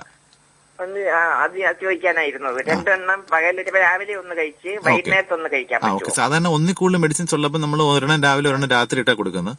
രാത്രി ആൾക്കാർ കഴിക്കാൻ പലരും ചില മിസ്സായി പോകും. അങ്ങനെയുള്ളവർക്ക് നമ്മൾ 2 ഗുളിക രാവിലെ തന്നെ കഴിക്കുന്നതിൽ തെറ്റില്ല. കഴിക്കാം, കുഴപ്പമില്ല. ഓക്കെ, സന്തോഷം. അപ്പോൾ ഞാൻ ആദ്യമേ പറഞ്ഞോണ്ടോ, സമയം ചിലപ്പോൾ ഇപ്പൊ കേൾക്കുന്ന ഒരുപാട് ശ്രോതാക്കളുണ്ടാവും. ഈ ഒരു സമയം ചിലപ്പോൾ കഴിഞ്ഞു പോകുമ്പോഴായിരിക്കും ചോദിക്കാൻ പറ്റാതെ. വളരെ പ്രധാനപ്പെട്ട ഒരു വിഷയമാണ്. പ്രത്യേകിച്ച് നമുക്ക് പ്രായമായവർക്ക് ചിലപ്പോൾ പക്ഷെ എപ്പോഴും ഒന്നും ഹോസ്പിറ്റലിലോട്ടൊന്നും പോകാൻ പറ്റാത്തവർ പോലും ഉണ്ട്. അപ്പൊ അവർക്ക് കിട്ടുന്ന ഒരു പ്രധാനപ്പെട്ട അവസരമാണ്. അതാണ് ഞാൻ എടുത്തു പറഞ്ഞത്. ഇത് വളരെ വിലപ്പെട്ട ഒരു സമയമായിരുന്നു എന്നുള്ള. അപ്പൊ എന്തായാലും നമുക്ക് അടുത്ത കോളിലേക്ക് പോകുന്നതിന് മുമ്പ് ഡോക്ടർ ഈ ഒരു ബി പിയെ കുറിച്ച് പറയുന്നത് ഞാൻ അതിൽ കേട്ടപ്പോൾ എനിക്ക് പെട്ടെന്ന് തോന്നിയൊരു കാര്യം, നമ്മളെ ശരീരത്തിനെ പറ്റിക്കുകയാണല്ലോ. പാവ ലൈറ്റ് കാണിച്ചിട്ട് അതിനെ ഇരുട്ട് പകലാണെന്നല്ലേ. ഫോണാണ് എനിക്കൊന്ന് എല്ലാവരുടെയും ഉറക്കത്തിന്റെ പ്രോബ്ലം ഉണ്ടാകുന്ന മെയിൻ സാധനം. കൂടുതൽ സ്ക്രീൻ ടൈം ആണ് പ്രോബ്ലം ഉള്ളത്. അപ്പൊ ഉറക്കത്തിന്റെ പ്രശ്നം ആൾക്കാർ സ്ലീപ്പ് ഹൈജീന് വളരെ ഇമ്പോർട്ടന്റ് ആണ്. ഇത് പലപ്പോഴും മരണകാരണമാകാറുണ്ട് അല്ലെ? ബി പി ഹൈപ്പർടെൻസി എമർജൻസി എന്നൊരു അവസ്ഥയുണ്ട്. അതായത് രക്തസമ്മർദ്ദം വളരെ അധികം കൂടിയിട്ട് പെട്ടെന്ന് കിഡ്നി ഫെയിലിയറും ഈ ഹാർട്ടിന്റെ പമ്പിംഗ് ഫെയിലിയറും ഒക്കെ ഉണ്ടാകുന്ന ഒരു അവസ്ഥയാണ് ഈ ഹൈപ്പർടെൻസി. അല്ലെങ്കിൽ തലച്ചോറിനകത്തേക്ക് ബ്ലീഡിംഗ് ഉണ്ടാകാം. അത് ഹൈപ്പർടെൻസി എമർജൻസിയാണ്. അങ്ങനെ ഉള്ളപ്പോഴത്തേക്ക് ബ്ലഡ് പ്രഷറിന്റെ കോംപ്ലിക്കേഷൻ കാരണം പെട്ടെന്ന് മരണം ഉണ്ടാകാനുള്ള റിസ്ക് ഉണ്ട്. അത് അപൂർവമായിട്ടാണ് അങ്ങനെ ഉണ്ടാകുന്നത്. ഓക്കെ, ഇപ്പൊ ഡോക്ടർ നമുക്കറിയാം ഈ അസുഖം നമുക്ക് ഉണ്ട്, പ്രശ്നമുണ്ട് എന്നറിയാമെങ്കിലും ഇതെങ്ങനെയൊക്കെ നമുക്ക് നിയന്ത്രിക്കാൻ പറ്റും, അല്ലെങ്കിൽ ഇത് നമുക്ക് ഒഴിവാക്കാൻ പറ്റുന്ന ഒരു സാഹചര്യം ഉണ്ട്. അതായത് നമുക്ക് ബ്ലഡ് പ്രഷർ ഉണ്ടാകാനുള്ള സാധ്യതയുള്ള ആളാണോ ഇല്ലയോ നമുക്കറിയാം. അറിയേണ്ട ഒന്ന് നമുക്ക് റിസ്ക് ഫാക്ടേഴ്സ് ഉണ്ടോ ഇല്ലയോ എന്നുള്ളത്. ഇപ്പൊ ഡയബറ്റീസ് ഉള്ള ആൾക്കാർ മിക്കവർക്കും ബ്ലഡ് പ്രഷർ ഉണ്ടാകാനുള്ള ചാൻസ് കൂടുതലാണ്. അമിത വണ്ണമുള്ള ആൾക്കാർ ബി പി ഉണ്ടാകാം. കുടുംബപരമായിട്ട് നമുക്ക് ബ്ലഡ് പ്രഷർ ഉണ്ടെങ്കിൽ, അത് അച്ഛനും അമ്മയ്ക്കും ബി പി ഉണ്ട്, അല്ലെങ്കിൽ നമ്മുടെ ബ്രദറിന് ബി പി ഉണ്ട്, സിസ്റ്ററിന് ബി പി ഉണ്ടെങ്കിൽ നമുക്കും ബി പി ഉണ്ടാകാൻ ചാൻസ് കൂടുതലാണ്. അങ്ങനെയുള്ളവർ നേരത്തെ തന്നെ ബ്ലഡ് പ്രഷർ ചെക്ക് ചെയ്യുകയും വേണം. അതിനു വേണ്ടിയുള്ള പ്രതിരോധ മാർഗ്ഗം, ബി പി നോർമൽ ആണെങ്കിൽ പ്രതിരോധ മാർഗ്ഗം എടുക്കുകയും വേണം. പിന്നെ ബ്ലഡ് പ്രഷർ കണ്ടുപിടിക്കുകയാണെങ്കിൽ ഇതുപോലെ പീരിയോഡിക് ആയിട്ട് ചെക്കപ്പ് ചെയ്ത് കറക്റ്റ് ആയിട്ട് ബി പി മെഡിസിൻസ് കണ്ടിന്യൂ ചെയ്യണം. ഈ ബി പിയുടെ ട്രീറ്റ്മെന്റിലെ ഏറ്റവും വലിയൊരു തെറ്റിദ്ധാരണ, മരുന്ന് ഒരു തവണ കഴിച്ചു തുടങ്ങിയാൽ പിന്നെ ജീവിതകാലം മൊത്തം കഴിക്കേണ്ടി വരും. അതുകൊണ്ട് എത്രയും ഡിലേ ചെയ്യുന്നോ അത്രയും ഡിലേ ചെയ്യണം എന്നാണ് പലരും പറഞ്ഞിട്ടുള്ളത്, പലരുടെ അഭിപ്രായം. പക്ഷെ അത് അതിനകത്തുള്ള ഏറ്റവും വലിയ തെറ്റായ ധാരണയാണ്. കാരണം ബ്ലഡ് പ്രഷർ നേരത്തെ കൺട്രോൾ ചെയ്യുവാണെങ്കിൽ ഈ ബ്ലഡ് പ്രഷർ കാരണം ശരീരത്തിൽ വരുന്ന ചേഞ്ചസ് പലപ്പോഴും ഇറിവേഴ്സിബിൾ ആണ്. ഒരു സ്റ്റേജ് വരെ റിവേഴ്സ് ചെയ്യാൻ പറ്റും. ഉദാഹരണത്തിന് ബി പി ഹൈ ആകുമ്പോൾ ഹാർട്ടിലെ മസിൽസ് ഭയങ്കര തിക്കായി പോകും. അപ്പൊ ആ തിക്നെസ് കുറയ്ക്കണമെങ്കിൽ ബ്ലഡ് പ്രഷർ നോർമലിലേക്ക് കൊണ്ടുവന്ന് കുറെ നാൾ കഴിയണം. അപ്പം അങ്ങനെ നമുക്ക് ചെയ്യണമെങ്കിൽ നമ്മൾ വളരെ നേരത്തെ തന്നെ ബി പി മെഡിസിൻസ് കഴിച്ചു തുടങ്ങണം. ഇപ്പം ഹാർട്ട് മസിൽസ് ഒരുപാട് തിക്കായതിനു ശേഷം പിന്നെ നമ്മൾ മരുന്ന് കഴിച്ചാൽ ചിലപ്പോൾ ഒരിക്കലും തിരിച്ചാകത്തില്ല. കിഡ്നിയിലെ രക്തങ്ങളിലെ മാറ്റങ്ങൾ അത് ഒരിക്കലും തിരിച്ച് നോർമലിലേക്ക് വരത്തില്ല. അപ്പൊ നമ്മൾ പിന്നെ മെഡിസിൻ കഴിച്ചു തുടങ്ങിയാൽ പോലും ശരീരത്തിൽ വന്ന ആ ചേഞ്ചസ് പലതും തിരിച്ച് നോർമലിലേക്ക് ഒരിക്കലും നമുക്ക് കൊണ്ടുവരാൻ പറ്റത്തില്ല. അപ്പൊ ബി പി നമ്മൾ കണ്ടുപിടിച്ച ഡോക്ടർ നിർദ്ദേശിക്കുകയാണെങ്കിൽ മെഡിസിൻ കഴിക്കാൻ സമയമായെങ്കിൽ അന്ന് മുതൽ തന്നെ മെഡിസിൻ കഴിച്ച് തുടങ്ങുക. പ്രത്യേകിച്ച് നമ്മളിപ്പം ബി പി ഉള്ള ആൾക്ക് നമ്മൾ എപ്പോഴും ഒരു ECG അല്ലെ എക്കോ ചെയ്ത് നോക്കും, ഈ ഹാർട്ട് മസിൽ തിക്കായോ ഇല്ലയോ എന്ന് അറിയാനായിട്ട്. അല്ലെങ്കിൽ ഒഫ്താൽമോളജിസ്റ്റ് പോയി കണ്ണിനകത്ത് രക്തക്കൊള്ളും നോക്കും, അതിന് കാണാൻ പറ്റും ബി പി കാരണം വേരിയേഷൻ ഉണ്ടോ ഇല്ലയോ എന്ന്. അപ്പം എൻഡ് ഓർഗൻ ഡാമേജ്, അതായത് ബി പി കാരണം നമ്മുടെ ശരീരത്തിലെ ഓർഗൻസിന് ഡാമേജ് വന്നിട്ടുണ്ടെന്ന് കാണുവാണെങ്കിൽ യൂറിൻ നോക്കുമ്പോൾ യൂറിൻ പ്രോട്ടീൻ പോകുന്നുണ്ട്, ഇങ്ങനെയുള്ള വ്യത്യാസമുള്ള ആൾക്കാർ നിർബന്ധമായിട്ടും അപ്പൊ തന്നെ ബി പി മെഡിസിൻസ് കഴിച്ച് തുടങ്ങണം. കാരണം ഓൾറെഡി ബി പി ശരീരത്തിനെ ബാധിച്ചു കഴിഞ്ഞിട്ടുണ്ട്, തുടർച്ചയായിട്ട് കഴിക്കേണ്ടി വരാം. ചിലർക്ക് ഇതുപോലെ നേരത്തെ പറഞ്ഞ വണ്ണം കുറച്ചു, ആഹാരം കൺട്രോൾ ചെയ്തു, എക്സസൈസ് ഉണ്ട്, ഡയറ്റിലെല്ലാം കൂടുതൽ ഫ്രൂട്ട്സ് വെജിറ്റബിൾസ് എടുക്കുന്നുണ്ട്, മെഡിറ്റേറ്റ് ചെയ്യുന്നുണ്ട്, സ്ട്രെസ് കുറച്ചിട്ടുണ്ട്, അങ്ങനെ ആൾക്കാർ ബി പി ചിലപ്പോൾ നോർമലിലേക്ക് വരാം. അറ്റ്ലീസ്റ്റ് നമുക്ക് മെഡിസിൻ ഡോസ് എങ്കിലും കുറയ്ക്കാനായിട്ട് ഹെൽപ്പ് ചെയ്യും. പക്ഷേ മെജോറിറ്റി ആൾക്കാർക്ക് ബി പി മെഡിസിൻസ് പലപ്പോഴും ലൈഫ് ലോങ് കഴിക്കേണ്ടി വരാം. അത് നമ്മൾ അക്സെപ്റ്റ് ചെയ്തേ പറ്റുള്ളൂ. അതൊരു ക്രോണിക് ഡിസീസാണ്. അപ്പൊ നമ്മൾ രാവിലെ എഴുന്നേൽക്കുന്നു, എല്ലാവരും പല്ല് തേക്കുന്നു, ഇന്ന് എല്ലാ ദിവസവും പല്ല് തേക്കുന്ന ബുദ്ധിമുട്ടാണല്ലോ, നമ്മൾ ചെയ്യാതിരിക്കുന്നില്ല. അതുപോലെ നമ്മുടെ ജീവിതത്തിൽ ഹാബിറ്റ് ആക്കുന്നുണ്ട്. നമ്മൾ എല്ലാ ദിവസവും രാവിലെ ഒരു ടാബ്ലറ്റ് കഴിക്കുക എന്നുള്ളത് നമ്മുടെ ലോങ് ലൈഫിന് വേണ്ടി അത് വളരെ അത്യാവശ്യമായിരുന്നു. ഓക്കെ, അപ്പോൾ ഇന്ന് വേൾഡ് ഹൈപ്പർ ടെൻഷൻ ഡേ ആയിരുന്നു. അപ്പൊ അതിനോടനുബന്ധിച്ചാണ് നമ്മൾ ഇന്ന് ഇതിനെക്കുറിച്ച് ഇത്രയും കാര്യങ്ങൾ സംസാരിച്ചത്. പക്ഷെ എനിക്കൊന്ന് ഇനിയും ചോദ്യങ്ങൾ ഒരുപാട് വരേണ്ടതായിട്ടുണ്ട്. പക്ഷെ നമ്മുടെ സമയവും കഴിയാണ്. ബി പി ആകുമ്പോഴത്തേക്ക് ഇങ്ങനെ ചോദ്യം കൂടി വന്നുകൊണ്ടേയിരിക്കും. നമ്മുടെ ശ്രോതാക്കളിൽ തന്നെ ഒരുപാട് ചോദ്യം, ഇതിലിപ്പം മരുന്ന് കഴിക്കുന്നവരും ഒക്കെ ചോദ്യങ്ങൾ ചോദിച്ചു. നിങ്ങൾക്ക് ആർക്കെങ്കിലും ഒക്കെ ഇതിപ്പം ചോദ്യം ചോദിക്കാൻ പറ്റാതെ പോയിട്ടുണ്ടാകാം. പക്ഷെ കുഴപ്പമില്ല, നമുക്ക് ഇനിയും ഡോക്ടറിന്റെ ആ ഒരു സമയം നമുക്ക് പ്രയോജനപ്പെടുത്താൻ തീർച്ചയായിട്ടും വളരെ സന്തോഷമുണ്ട് ഡോക്ടർ. ഈ വളരെ വിലപ്പെട്ട സമയം നമ്മുടെ ശ്രോതാക്കളുടെ സംശയങ്ങൾക്ക് മറുപടി നൽകിയതിന്. അപ്പോൾ ഈ ഒരു ദിനം, ഈ ഒരു വേൾഡ് ഹൈപ്പർ ടെൻഷൻ ഡേ ആണല്ലോ, എന്താണ് നമ്മുടെ ശ്രോതാക്കൾക്ക് കൊടുക്കാനുള്ള മെസ്സേജ്? അത് മെസ്സേജ്, ഈ ഹൈപ്പർ ടെൻഷൻ വളരെ എളുപ്പത്തിൽ കണ്ടുപിടിക്കാൻ പറ്റും. വളരെ സിമ്പിൾ ആയിട്ടുള്ള സൈഡ് എഫക്ട്സ് കുറഞ്ഞ് ഒട്ടും തന്നെ ഇല്ലാത്ത മെഡിസിൻസ് കൊണ്ട് അത് ഈസിലി കൺട്രോൾ ചെയ്യാൻ പറ്റും. പിന്നെ നമ്മൾ ആഹാര ക്രമീകരണങ്ങളും എക്സസൈസും ബാക്കി ജീവിതശൈലി മാറ്റങ്ങൾ വരുത്തിയ ഹൈപ്പർ ടെൻഷന് കൂടെ വരുന്ന ഡയബറ്റീസും കൊളസ്ട്രോൾ ഇതെല്ലാം നിയന്ത്രിച്ച് മെയിൻലി ഇത് കാരണം ഒരു ഹൃദ്രോഗത്തിലേക്ക് നയിക്കാതിരിക്കാനായിട്ട് നമുക്ക് വളരെ എളുപ്പത്തിൽ പറ്റും. അതിന് ഏറ്റവും അത്യാവശ്യമുള്ളത് ബ്ലഡ് പ്രഷർ ഉണ്ടോ ഇല്ലയോ എന്ന് കണ്ടുപിടിക്കാനായിട്ട് റെഗുലറായിട്ട് ബി പി ചെക്ക് ചെയ്യുക എന്നുള്ളതാണ്. ബി പി നോർമൽ ആയിട്ടുള്ള ആൾക്കാർ കറക്റ്റ് ഇടവേളകളിൽ ബി പി വീണ്ടും ചെക്ക് ചെയ്യുക. ബി പി കൂടിയ ആൾക്കാർ മരുന്ന് കഴിക്കേണ്ട ആവശ്യമുണ്ടെങ്കിലും മരുന്നുകൾ തുടർച്ചയായിട്ട് കഴിക്കുക. കഴിക്കുമ്പോഴും ബി പി റെഗുലർലി ഒരു ഡോക്ടറെ കൊണ്ട് ചെക്ക് ചെയ്തുകൊണ്ടിരിക്കുക എന്നുള്ളതാണ്. ഓക്കെ, അപ്പോൾ ഇത്രയും നേരം നമ്മളോടൊപ്പം ഉണ്ടായിരുന്നത് ബിഷപ്പ് ബെൻസീർ ആശുപത്രിയിലെയും NS ആശുപത്രിയിലെയും ഹൃദ്രോഗ വിദഗ്ധനായ ഡോക്ടർ സുജയ് രംഗയായിരുന്നു. ഡോക്ടറിന്റെ കമന്റ് റേഡിയോ ബെൻസീറിന്റെ പേരിൽ നന്ദി പറയുന്നു. Thank you. ഡോക്ടറോട് ചോദിക്കാൻ പരിപാടി സമാപിക്കുന്നു. നന്ദി.